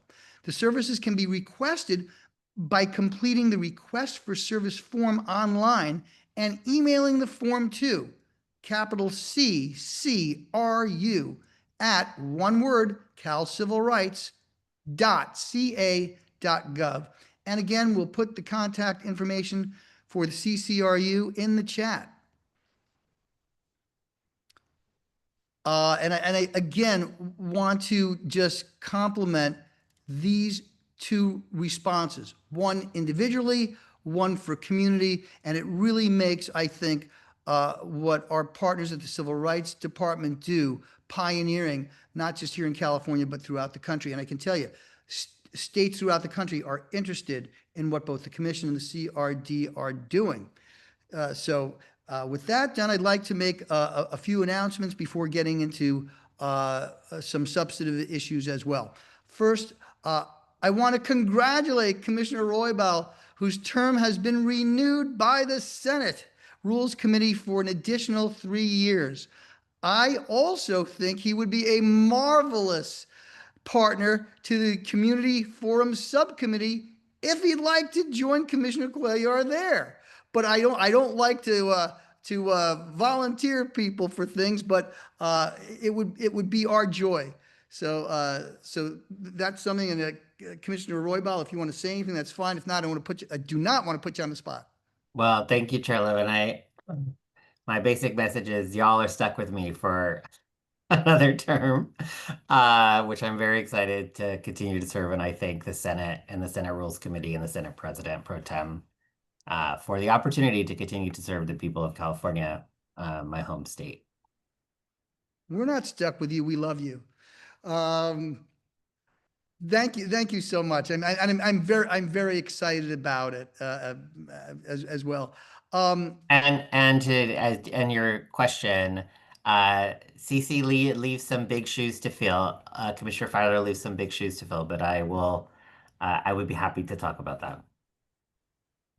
Thank you. And just bootstrapping onto that, unfortunately, this is the last commission meeting where we'll be joined by Commissioner Filer, whose kindness and unique skills will be sorely missed. My wife is always saying, "Don't get verklempt," so I'm going to try and get through this here. But we have such great admiration for you. Commissioner Filer's term ends October 10th. So if I may, please all join me in thanking Commissioner Filer for her years of service, not only to the commission, but the state of California and her local community as well. Thank you so much from the bottom of our hearts. Thank you. All right. Oh, so I like please, the floor is yours, by the way. Again, not trying to push people in anything, but the floor is certainly yours. Well, I wanted to thank everyone on the commission because it really has been an honor to work with all of you the last 3 years, and has been an inspiration to me to see how people can work together in a joint unified mission with respect and deep care for an issue, and to do it with grace. And I think our state is lucky to have all of you. And I'm going to be focusing on getting our mental health hospital built in Los Angeles, and ensuring that that is a really solid center for our city and for the mental health crisis we're in. But thank you, everyone. Chair Levin, can I just take a moment to thank Commissioner Filer as well? Commissioner Filer, I think you are an example of grace, and I have really enjoyed working with you over the last 3 years. I remember our breakfast when we got to spend some quality time together, and I just thank you. Like as you've heard me say multiple times, the community forums have just been amazing, and in large part to your and Commissioner Cuellar's work. They've just been wonderful, and I have learned something new at each one, and I feel like they just have kept getting better. And on a more personal note, I hope our paths continue to cross, and I wish you luck in getting the hospital built, because I think it is a labor of love for you, and responding to a need that we all, I think, agree is what we need in these communities, the support, the mental health support that so many folks need. So thank you for that work, and I look forward, again, like I said, for our paths to continue to cross. Thank you so much. Yeah, she's always undertaking the easy things. Without further ado, Commissioner Che. Yes, well, I just also want to take this moment, Commissioner Filer. I think from the very beginning, you have brought a particular lens to the work, particularly around mental health. And I would just echo that your work with the community forums has been instrumental in understanding, in particular, the needs and concerns, as well as assets of often traditionally underserved and invisibilized communities. So I just want to thank you for your efforts, and it's been a pleasure working with you in this capacity. Thank you so much, Commissioner Che. Commissioner Suthers. Well, Commissioner Filer, I just want to echo all of the comments and platitudes by my colleagues here. And again, the community forums, which is absolutely marvelous. And I really am hoping for a swift success on the hospital's establishment. You and I both have talked many times about how many calls for service to law enforcement are calls that really should be made to the services you're going to be provided. So thank you for that. We are geographically close, so I'm hoping we'll get to see each other. And if you ever need anything, you know where to find me and everyone else. But thank you for your service. Thank you so much, Commissioner Suthers. Vice Chair Damsky, floor is yours. Thank you, Chair Levin. Commissioner Filer, you've been such an example to me about not shying away from talking about difficult topics, but being able to do so with gentleness, with love, with mindfulness for the larger community that we're all here to serve. And I took that to heart as good examples for me in the work that I do moving forward. I wish that those same qualities will serve you in the rest of the work that you do. And I do hope that our paths will cross again soon and often. Thank you. Are there any other statements by commissioners or staff?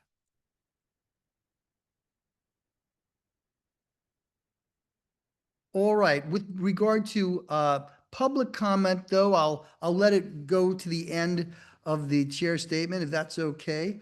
And obviously, if anyone here in CRD or the commission would like to speak, please, the floor is yours. Otherwise, I will move on to a couple of other things. All right. Once again, Commissioner Filer, roll up everything you just heard and multiply it by 1,000. Thank you so much for your service to our state and your friendship to me. Thank you. And my personal good wishes now on some things. To my wonderful commissioners and all who celebrate Jewish New Year 5786. Hey, I'm so old I can remember the hit parade from 5736. 5786 is next week. Shana Tova, Happy New Year. And if I may this new year be defined by a recommitment to nonviolent, firm action for peace, justice, healing, and reconciliation, not only here, but around the world. Not just for our Jewish brothers and sisters, but for all people, especially for those most grievously suffering today. So thank you so much. And again, Shana Tova, a sweet, happy new year to all who celebrate and to all who love those who celebrate.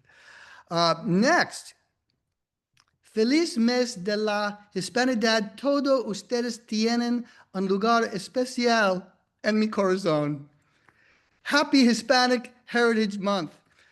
So many in the Latin community to be congratulatory and prideful of. Cesar Chavez, Dolores Huerta, Sonia Sotomayor, and too many successes across the professions, sciences, sports, journalism, and the arts. But on a heartfelt personal note, good wishes to all my friends from the block, on this commission, the California Association of Human Relations Organizations, and of course, one of the most wonderful designated Hispanic serving institutions in the United States, Cal State San Bernardino, and indeed, all my fellow Californians. Thank you so much. And by the way, if anyone wants to chime in on either the New Year or Hispanic Heritage Month, please let me know right now, and we'll gladly stop my chair statement for that, which would be a pleasure. All right. With that, unfortunately, I'm going to move on to something substantive because these times require a chair to set a particular tone, as well as all people of goodwill. I've just returned from another trip east, yet another trip east, to where my flight was canceled, to discuss solutions to conflict and endeavor peace building inter alia with government officials and NGOs. As Americans and Californians, we can be resolute that political intimidation or targeted brutality rejects the deepest aspirations of our national democratic creed. With malice toward none, charity for all, Lincoln counseled. So we too must resolutely condemn all of political violence, whether directed toward a Black preacher or a church, a gay city supervisor, a Palestinian American child in the Midwest, Jewish vigil marchers in Colorado, or a governor targeted at Passover, whether a Muslim mayoral candidate or a Christian presidential one, as well as the most recent stain of revolting bloodshed on a Utah college campus. As our governor so rightly pointed out, this horrific violence is a reminder of how important, quote, is a reminder of how important it is for all of us across the political spectrum to foster genuine discourse on issues that deeply affect us all without resorting to political violence.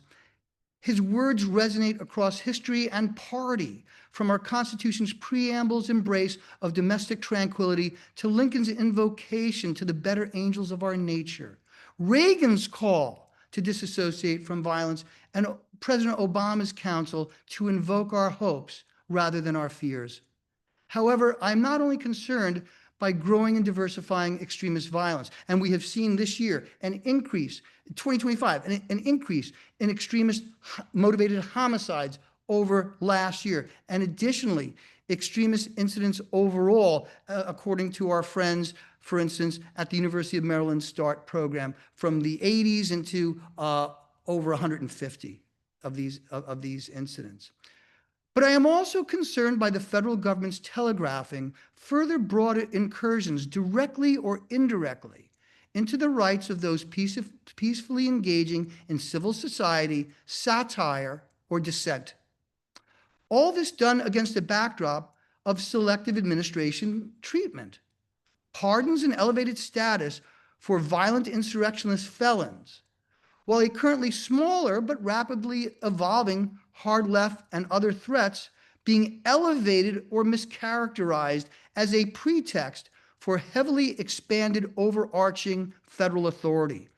My research has shown that the overwhelming majority of extremist motivated homicides, for instance, from 2018 to 2024 were far right, with some years almost so lopsided as to be stark. This year is much more diverse, and we are in a time of rapid change. With that in mind, Dr. King's words point to the unequivocal moral North Star of how decent Americans must respond. Nonviolence is the answer to the crucial political and moral questions of our time. The need for man, and may I say women as well, to overcome oppression and violence without resorting to oppression and violence. I'll have a brief discussion of timely and relevant constitutional First Amendment protections on expression during our discussion in the Civil Rights, Civil Liberties item agenda, and will remind all our listeners that in drafting the statute, we were very careful to include our concern that this be within the ambit and purview of this commission. So with that said, I'm going to jump to subcommittee reports. And I'm going to continue the mantle with respect to patterns, trends, and prevention. And just very briefly, because we've covered so many things, on August 18th, we spoke to Dr. Joe Walther of UC Santa Barbara, who presented findings from his literature review related to message interventions to reduce online hate. Among the findings was that it's really difficult to understand the effectiveness of a given approach because relevant academic research uses a variety of largely inconclusive methods. The current body of research suggests that the following factors increase the likelihood a reply to a hate posting reduces the likelihood a person posts a hate message again. A message that is focused on empathy posted by a person with identity traits, such as race, similar to the person who posted the hate, Individuals who present as high status or highly popular oftentimes have a high follower count and will be influential. Messages that emphasize fact-checking, shaming, labeling, or harassing often backfire. There are risks to people who respond, though, to hate messages, including inadvertently amplifying them and putting the person at risk of being targeted. In many cases, reporting a hate post and blocking a person who posts there may be the best course of action. And let me remind you that we are in a very rapidly evolving socio-political media discourse world. Changes that might work today might not be as relevant tomorrow or as effective. Also, I used the opportunity at the Global Summit to not only discuss our research and that of NGOs, my own research and new FBI procedures, including the monthly live updates that I talk to, as well as talking to various community fora, such as the shout out to the folks at Santa Monica College. So with that done, I'd like to now go to Commissioner Suthers with the Subcommittee on Resources, Support, and Response. The chair is yours, my dear friend. Thank you, Chair Levin. And again, for those of you who were not able to get to Pittsburgh, it was an incredible forum as it was when we went 2 years ago, and I was glad to be there with Chair Levin and along with Director Watts. So our subcommittee met on the 22nd of August. There were 6 of us there, and just a few things to sum up. In partnership with UCLA's Initiative to Study Hate, the subcommittee is finalizing its review of the effectiveness of bystander intervention training programs at reducing hate activity. And we learned at that meeting that the deliverable will probably be out this fall. The subcommittee was actively involved in the development of POST and as Peace Officer Standards and Training's new hate crime training video, which is currently in post-production. And I will certainly want to thank Commissioner Damsky for all of her efforts to get us connected with POST in the first place. It was a heavy lift, and she was a champion at getting us over the goal line. And lastly, the subcommittee is exploring options for providing resources and support to Cal OES, that's the Office of Emergency Services, as stipulated in the Commission's charter. And with that, I'll just conclude by saying our next subcommittee meeting happens to be this afternoon. Thank you, and if there are any questions, I'll take them now. Okay. Thank you, Chair Levin. Thank you for your wonderful work as well. Now we're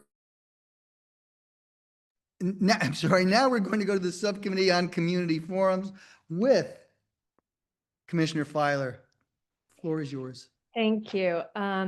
So on September 5th, we had our forum on dialogue across differences that took place virtually. We had speakers from UCLA's Badari Kindness Institute, the Western Justice Center, and the Interfaith Speakers Bureau to discuss how people can work together to bridge differences across groups. I think one of the highlights for me, which I found inspiring, was the Interfaith Speakers Bureau 2 speakers who really were an example to us in how to talk about a difficult issue in a very caring, respectful way. And I think all of us left that forum feeling hopeful and thinking there are ways that we can learn to communicate about very difficult issues. Our next forum will be focused on preventing, hold on, let me just turn the page. Hate in K through 12 schools. It's scheduled for Saturday, October 25th at Pasadena City Hall. And we are in the early stages of planning the 4th forum of the year, which will focus on hate activity in rural areas, and that should take place in Shasta County. And Commissioner Roybal, I think you would be an excellent co-chair for this subcommittee. and would have great insights and some great guidance in what we will do in the future on public forums.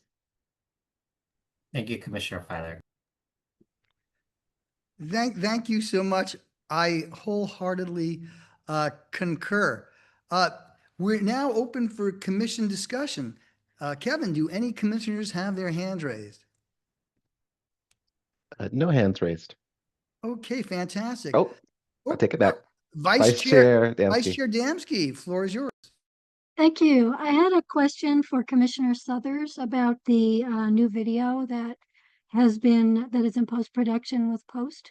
Do we have an idea of timeline for when that will be deliverable? Thank you, Commissioner Damsky. Yes, the new timeline is January 26th. Wonderful. I look forward to that. Thank you. Thank you. And I would like to thank you, Vice Chair Damsky, for your indefatigable work in that area, as well as Dr. Goodsell, who's kind of helping running the show today. So thank you for that. Do we have any public comment, Rebecca, on Zoom? No public comment via Zoom. Kevin, do we have any emailed public comment? No public comment via email. All right. Erin, do we have any public comment in the actual room? No public comment in the actual room. Thank you so much. All right. With that, I'm going to move to quickly to agenda item number 6, discussion of October Commission Subcommittee Collaboration Meeting. In October, we have a calendar hold for a public collaboration meeting between 2 subcommittees. We have not done this yet, and I'd like to ask, would any subcommittees like to request a collaboration meeting for October? I vigorously support it because I think there are things that we can help with different skill sets and different modalities, and particularly as Commissioner Che and I have spoken about with regard to getting victims and community voices out there. So without further ado, I would like to go straight into commission discussion around whether any subcommittees would like to request a collaboration meeting for October. Commissioners? Commissioner Che. Yes, thanks for this opportunity. I did have an initial thought that our subcommittee on data practices and patterns would benefit from collaborating with the community forum committee, because I think what we do know is that there are gaps, data gaps and research gaps, and one way to, I think, become better informed is to hear directly from community members, particularly those who are disproportionately impacted. So that is just one recommendation, and would love to hear from others. Thank you. I wholeheartedly agree. Commissioners?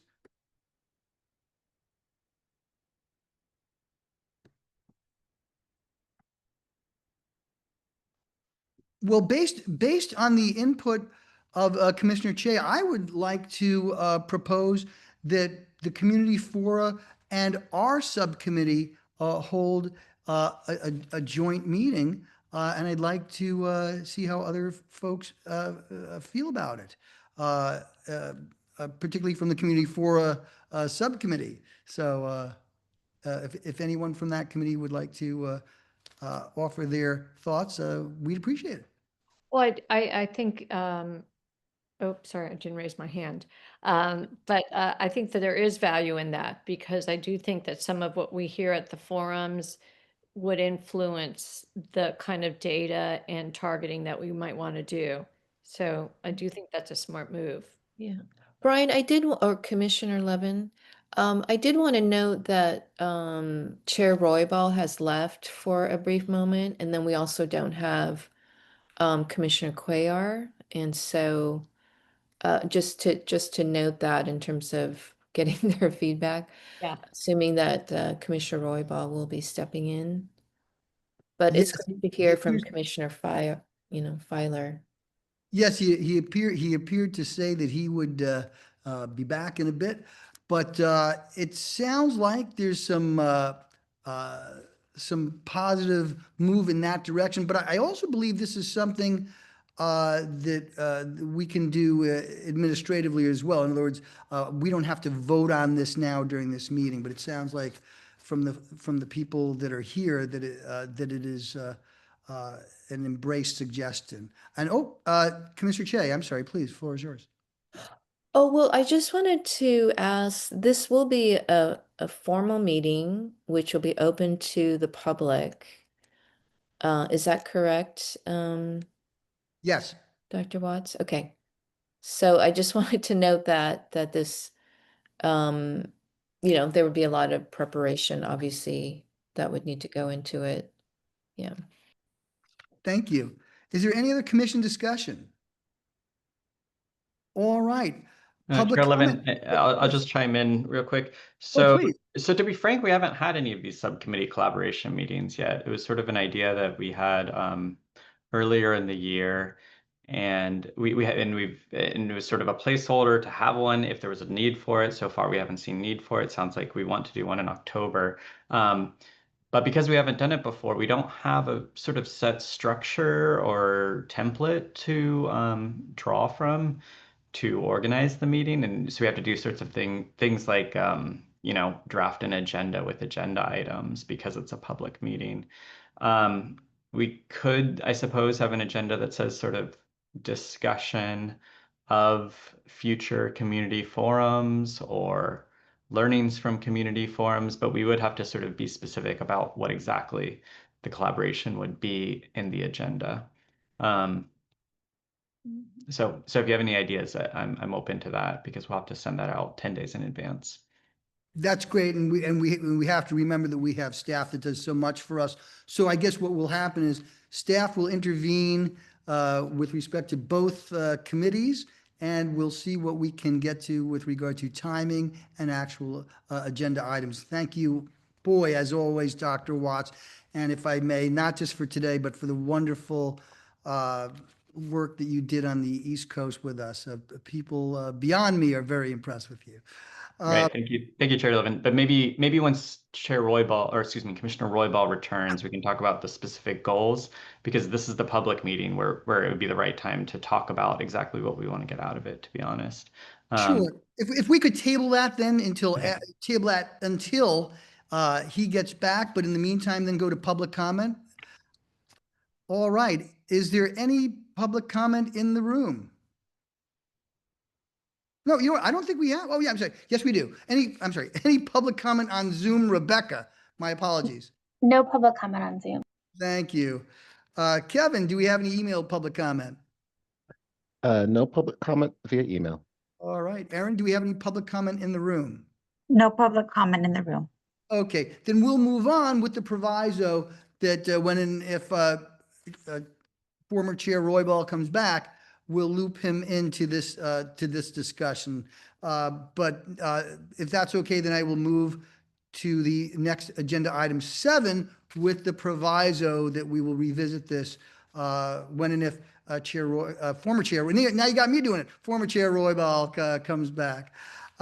So now I'd like to just have a brief discussion of civil rights, civil liberties with some updates. I'd spoken about a case earlier in the year relating to what looked like racial profiling by federal officials here in Southern California. And in my view, a federal district court properly enjoined that action. Unfortunately, since then, on an emergency appeal with an emergency ruling, but unfortunately it has the same effect, the Supreme Court held that all kinds of things like the language one speaks, how they look, and where their location is, can be used. And it sounds to me like a pretextual use of racial profiling, with the Supreme Court basically granting a loophole that I think injures our community, and I am deeply disappointed. And I really share the view that Associate Justice Sonia Sotomayor said in response, that it really gives some kind of shadow approval of the very kind of racial profiling that the Constitution simply does not allow. So wanted to make sure I touched on that. And I want to, before I go into just a few other quick things about free expression, I want everyone to know that in subsection N of our empowering legislation, it said in all its activities, the commission shall seek to protect civil liberties, including but not limited to freedom of speech, freedom of association, freedom of religion, and the right to privacy in accordance with the United States Constitution and relevant law. And unfortunately, we've seen an array of activities that are not only being targeted at various communities with regard to making them appear invisible or putting them at some kind of administrative jeopardy. We are now seeing an expansion of this for which we should have no quarter. I'm speaking with specific regard to the federal administration's statement this week that they were going to, quote, go after Antifa, which as a functional, rigidly organized group nationally does not exist. Also, I'm extraordinarily concerned of the invocation of demeaning rhetoric related to the transgender community and the telegraphing that transgender people will be caught under the rubric of some kind of extremism response lens. This seems to me to be a blatant act of unacceptable oppression based on someone's status and characteristics, and should have no quarter in our country. But that is where we are at. It remains to be seen exactly how these will be done. But it would be nice if the administration paid as much attention to the 32 murdered transgender people in 2024, according to the Human Rights Campaign. I also want to say something else again, because the administration has gone on record, as well as their supporters, saying that extremism is coming most dangerously and exclusively from the hard left. The data that I spoke of before clearly demonstrates that is not the case, whether it's the number of extremist motivated homicides on the hard left, or more specifically, the discriminatory and selective just dehumanization of transgender people under the guise that they're somehow a threat. And I would say to you that I can count on the fingers of one hand, based on the University of Maryland's START program, as well as my own research, out of the thousands and thousands of hostile and violent incidents, that it's just simply scapegoating an already vulnerable and targeted community. And I stand with the transgender community, and will make sure that we work in lockstep with our friends at the Civil Rights Department, the Attorney General's office, and indeed the governor, to make sure that this kind of despicable and bigoted targeting and total manipulation of data is challenged resolutely. Lastly, Attorney General Bondi this week spoke of punishing hate speech before backtracking. And I just wanted to remind our friends, both colleagues and residents of California, that we have various Supreme Court decisions and the Constitution itself, which does not allow that. And I'm just going to briefly recount just a few of them. Texas versus Johnson, 1989, punished the viewpoint discrimination criminalization of flag burning. Certainly, burning a flame, irrespective of viewpoint, in a prohibited area is already criminalized. However, targeting by viewpoint the burning of symbols is unconstitutional. And that was decided in Texas versus Johnson. With regard to other things like distasteful statements and threats, in United States versus Watts, an African-American Vietnam War protester said the following: if I'm drafted into the war, the Vietnam War, the first person I'm going to get into my rifle sights is LBJ. The United States Supreme Court held that to be a crude political statement and not a bona fide legitimate threat, and upheld the statute criminalizing threats, in this case against the president, but throwing out that particular statement as being criminally punishable. Let me move forward. RAV versus St. Paul.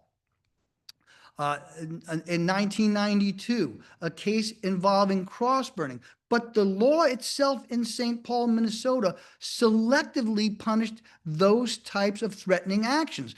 The statute said the crime of biased, disorderly conduct shall encompass expression that includes but not limited to a Nazi swastika, burning cross, or other such appellation intended to encourage anger, alarm, or resentment on the basis of race, religion, and some other categories.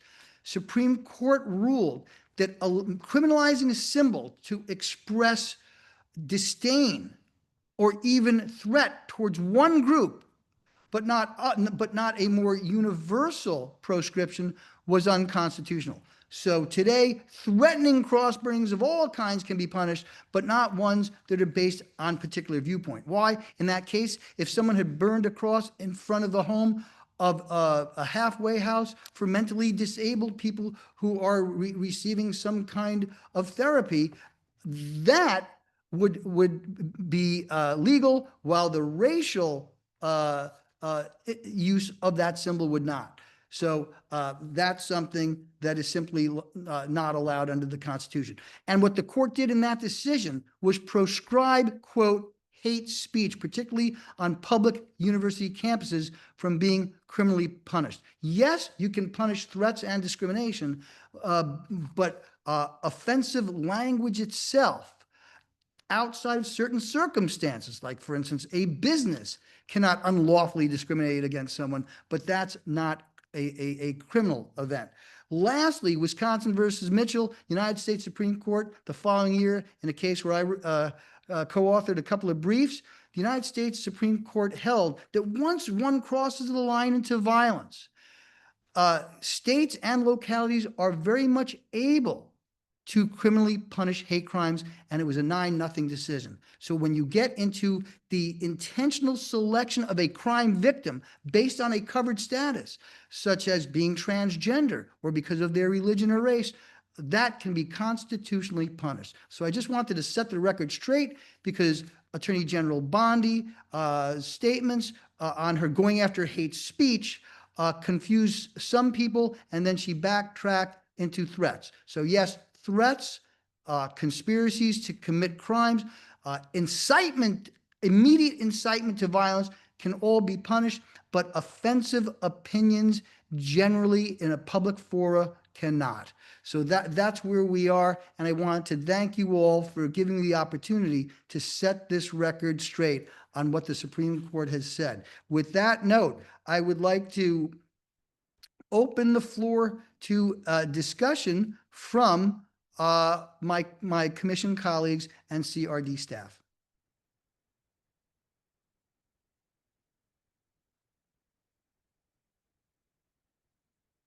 All right. On that note, then, I think I have to go now to public comment. Rebecca, do we have any public comment on Zoom? No public comment on Zoom. Kevin, do we have any emailed public comment? No public comment on email. Fantastic. Aaron, do we have any public comment in the room? No public comment in the room. All right. I believe we go to the next agenda item. If we can post that up, that would be great.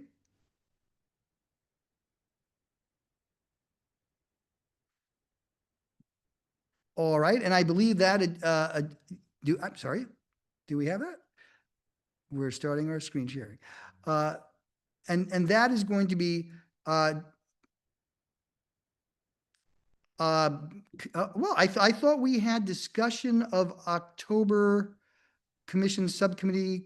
We did that already. So yeah, I'm sorry, we're good. So let's go. I'm sorry. Let's go to commission member announcements. He tried to say, oh, I'm sorry, before we do that, or as we're doing it, Commissioner Che, floor is yours. Oh, I was responding to your invitation to do announcements. Would that be okay? Absolutely, because we are now at commissioner Okay. member announcements. The floor is yours. Great. Well, I did want to, for the record, just correct that I misnamed our committee, conflating our old name and our new name. So as you all know, our committee is Patterns, Trends, and Prevention, the subcommittee. Okay, well, I'm really pleased to announce that we have a new data blog, and I'm going to link the resource here, called Keeping Count. And as Dr. Nolan had alluded to, a lot of times what we're looking at in terms of data is a year old. And so what this Keeping Count data blog allows us to do is to provide snapshots of what we're seeing, and then to use this as an opportunity, especially when there are cultural or political moments that we want to make meaning of. And I wanted to just highlight that we've had two recent data blogs. One that really speaks to the rise in South Asian hate online. And what we were able to note is that it really does correlate with the 2024 elections, with Kamala Harris and Usha Vance, becoming much more notable and part of the discourse. But also with regard to Mamdani's race in New York City, and making meaning of what is happening online. And this is, of course, important, should be important to us, because what we do know is that while we see in a lot of these targeted violent spaces, it is a breeding ground for advancing ideology that dehumanizes, that is scapegoating and blaming. And we are also seeing troubling signs that this type of rhetoric and ideology is being mainstreamed. And so when we start to see slurs and particular hate targeted at particular groups, we start to see it spill over into online gaming and into, again, mainstream platforms. And then the second blog, if I may, is in response to an unfortunate incident from a reality show, Love Island, where a participant did not know that they were using an anti-Asian slur. And so why are we as a serious organization speaking about a reality show like Love Island? Well, we do believe that it's really important to take these culture moments that have been so popularized to educate and raise awareness. So I'm really proud of that work, and please do, when you have an opportunity, review some of our data insights, including, the top 5 anti-Asian slurs that are being used today that are a reflection of this moment that we're in this country. Thank you. Thank you. And if I could just add to that, what is she referring to is the wonderful organization she co-founded, Stop AAPI Hate, and the work that they're doing there. So if you went to our website and we're looking for it, I just want to make sure that, and maybe we can have folks look at the link in the chat. I will certainly put it on my public media. And let me just reiterate, one of the things I've done, for instance, with respect to candidate Mamdani, is look at when certain things are mentioned in this political race. What we've seen is he's called a communist, and then other things happen. Then you hear, well, not here. Then what we found is an increase in things like deport Mamdani or commit violence. So what I'm saying, what I think is so interesting about what's going on with hate today, is the targeting ripples. What I mean is it ripples with respect to going from just terrible, dehumanizing, disrespectful stuff to more aggressive and even violent under that umbrella. The other thing that I think is so interesting, and this is why I'd like to say I enjoy the stuff you do. I'm horrified by the findings you have. But another thing that we often see is not only an expanse in the spectra with regard to aggression of a targeted person, even by things that are false and within the political discourse, which is terrible. But we also see an expansion of the types of aggression which apparently people believe is acceptable. This kind of eliminationist horrible thing, deport, kill, et cetera, et cetera. And by the way, that happens, by the way, with other groups like Jews too. Lastly, because I think Commissioner Che made such an important point, and the research that she and her organization does is so important. We're seeing a broadening out of something else. We saw this in 2020. It wasn't just hate crimes increasing and invective increasing against African Americans. We saw it expanding against, quote, adjacent or associated folks.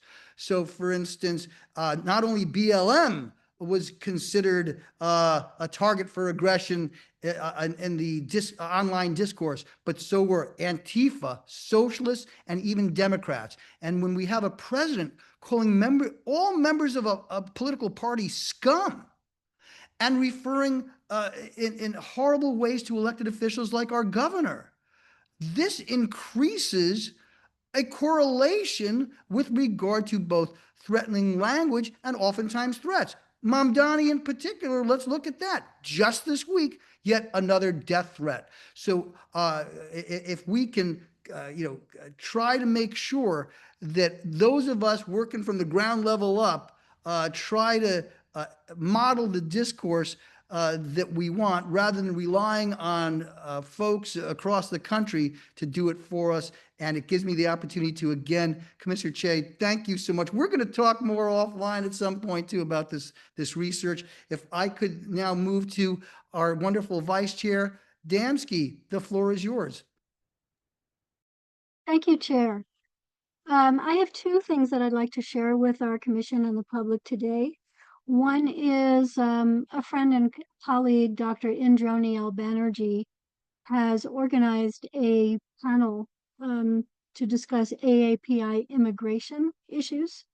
And that will be Wednesday, October 1st. It will be available in person in San Diego and also online. I did put the link for people to register for that in the chat, and I hope our staff will share that with our attendees. The other thing I want to announce is last night I had the pleasure of launching a new coalition here in San Diego, the LGBTQ plus Jewish Coalition, aimed primarily at increasing safety for our community here in San Diego, which has really been sidelined by a lot of the progressive movements lately. And looking at creating more visibility for us, more safety for us, more opportunities for us to strengthen each other and also educate our community at large. Thank you. Thank you so much for all the work you do. It's like every time I turn around, you're doing something good. Do you have any free time? I should have asked that. Are there any other commissioners who have statements or remarks? Floor would certainly be yours. All right, then I will move on to public comment on commission member announcements. Rebecca, do we have any public comment on Zoom? No public comment on Zoom. Thank you. Kevin, do we have any emailed public comment? No public comment on email. Erin, do we have any public comment in the room? No public comment in the room. Fantastic. Is Commissioner Roybal back? I did not. I don't believe so. Okay, then we will then move on to item number 9, future agenda items. Is there any commission discussion on future agenda items?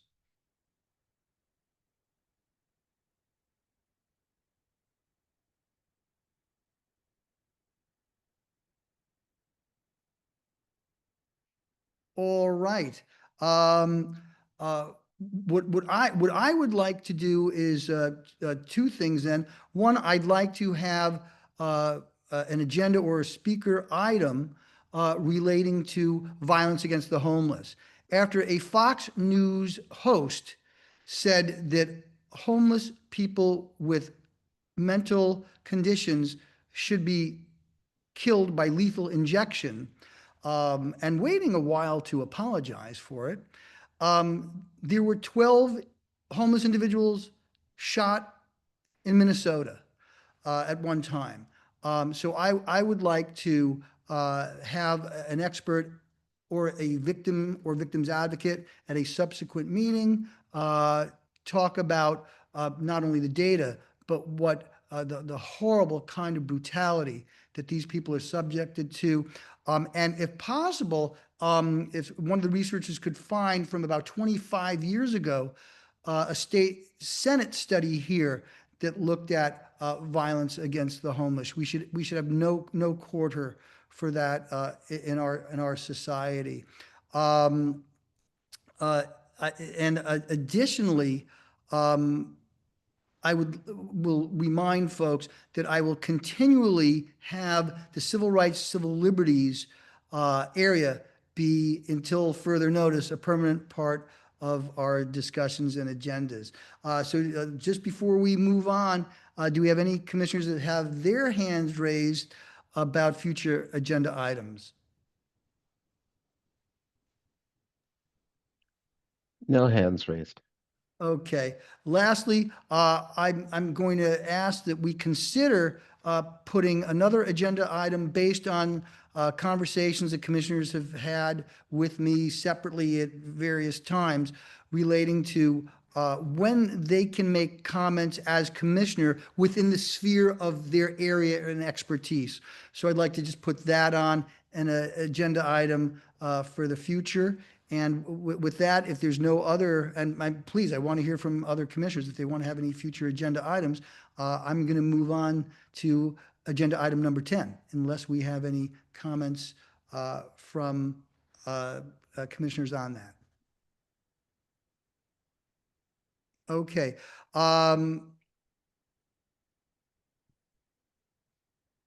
Before I do, I believe though I have to go to public comment before I go to number 10. So Rebecca, do we have any public comment on Zoom? No public comment on Zoom. Kevin, do we have any emailed public comment? No public comment via email. Aaron, do we have any public comment in the room? No public comment in the room. All right, then I'm going to move on to public comment on items not on the agenda. The commission may not discuss or act on any matter raised during the public comment section that is not included on this agenda, except whether to decide to place the matter on the agenda of a future meeting. So as you can see, this is how you can participate. If you are on Zoom, raise the hand button. If you're on the phone, *9 to raise your hand, *6 to unmute. In person, raise your hand. We have a 2-minute limit. And Kevin, do any commissioners have their hands raised for public comment on items not on the agenda? No hands raised. Thank you. All right, we'll move on. Is there public comment? Rebecca, do we have any public comment on Zoom? No public comment on Zoom. Kevin, do we have any emailed public comment? No public comment via email. All right. Aaron, do we have any public comment in the room? No public comment in the room. Okay. I will then ask, is Commissioner Roybal back at all yet? All right. So what we'll do is we'll do some stuff administratively with regard to dates. We have some placeholders for future fora and potential meetings, and we'll get to that administratively through the magic of Dr. Watts. And I am presuming there is now no other comments by either the public or the commission. I will move then to item 11, adjournment of the meeting. since we don't have to go to a vote for this, unless there is anyone that would like to add anything that is allowed by our administrative rules, or anything that we forgot, I am going to adjourn the meeting. So I just want to make sure that before I, because we did table one prior agenda item. So I want to make sure that if there's anything that needs to be said by any of my colleagues or even the public, that we make sure that we get that before adjourning. But it doesn't look like that. Chair Levin, I'll just chime in. Yes. So for the October collaboration meeting, I think what we can do, if it's okay with you all, is take one representative from each of the subcommittees that wants to collaborate, and I can meet with them to discuss what the agenda will look like and what the discussion would look like. We can do that, but with the caveat that whatever they discuss in that meeting, they can't take it back to the other members of the subcommittee. So that way we're not violating Bagley-Keene. So between you, Chair Levin, and Commissioner Che, we could just have one of you attend a meeting, perhaps with Russell or Regina. Chair Sound- Levin, would you like me to do that, or would you like, do we have to decide that now? No, Dr. Woods? Okay. just we'll let do me that know. offline. Yeah. And with, All right. with respect to the November and December commission meetings that you mentioned, Chair Levin, both of them happen right around the time of holidays. So we will probably combine both of those and shoot for having a meeting earlier in December. And we'll reach out to you all about scheduling that. All right, thank you. And that'll bootstrap into maybe perhaps getting some representatives from the homeless and unhoused community as well. With that, I just want to give my heartfelt gratitude to all my friends and colleagues on the commission, the Civil Rights Department. Alec can attest to how proud I was about discussing all the achievements of the folks here today, and my heartfelt gratitude for that. With that said, it is 11:37, and I am going to adjourn this meeting.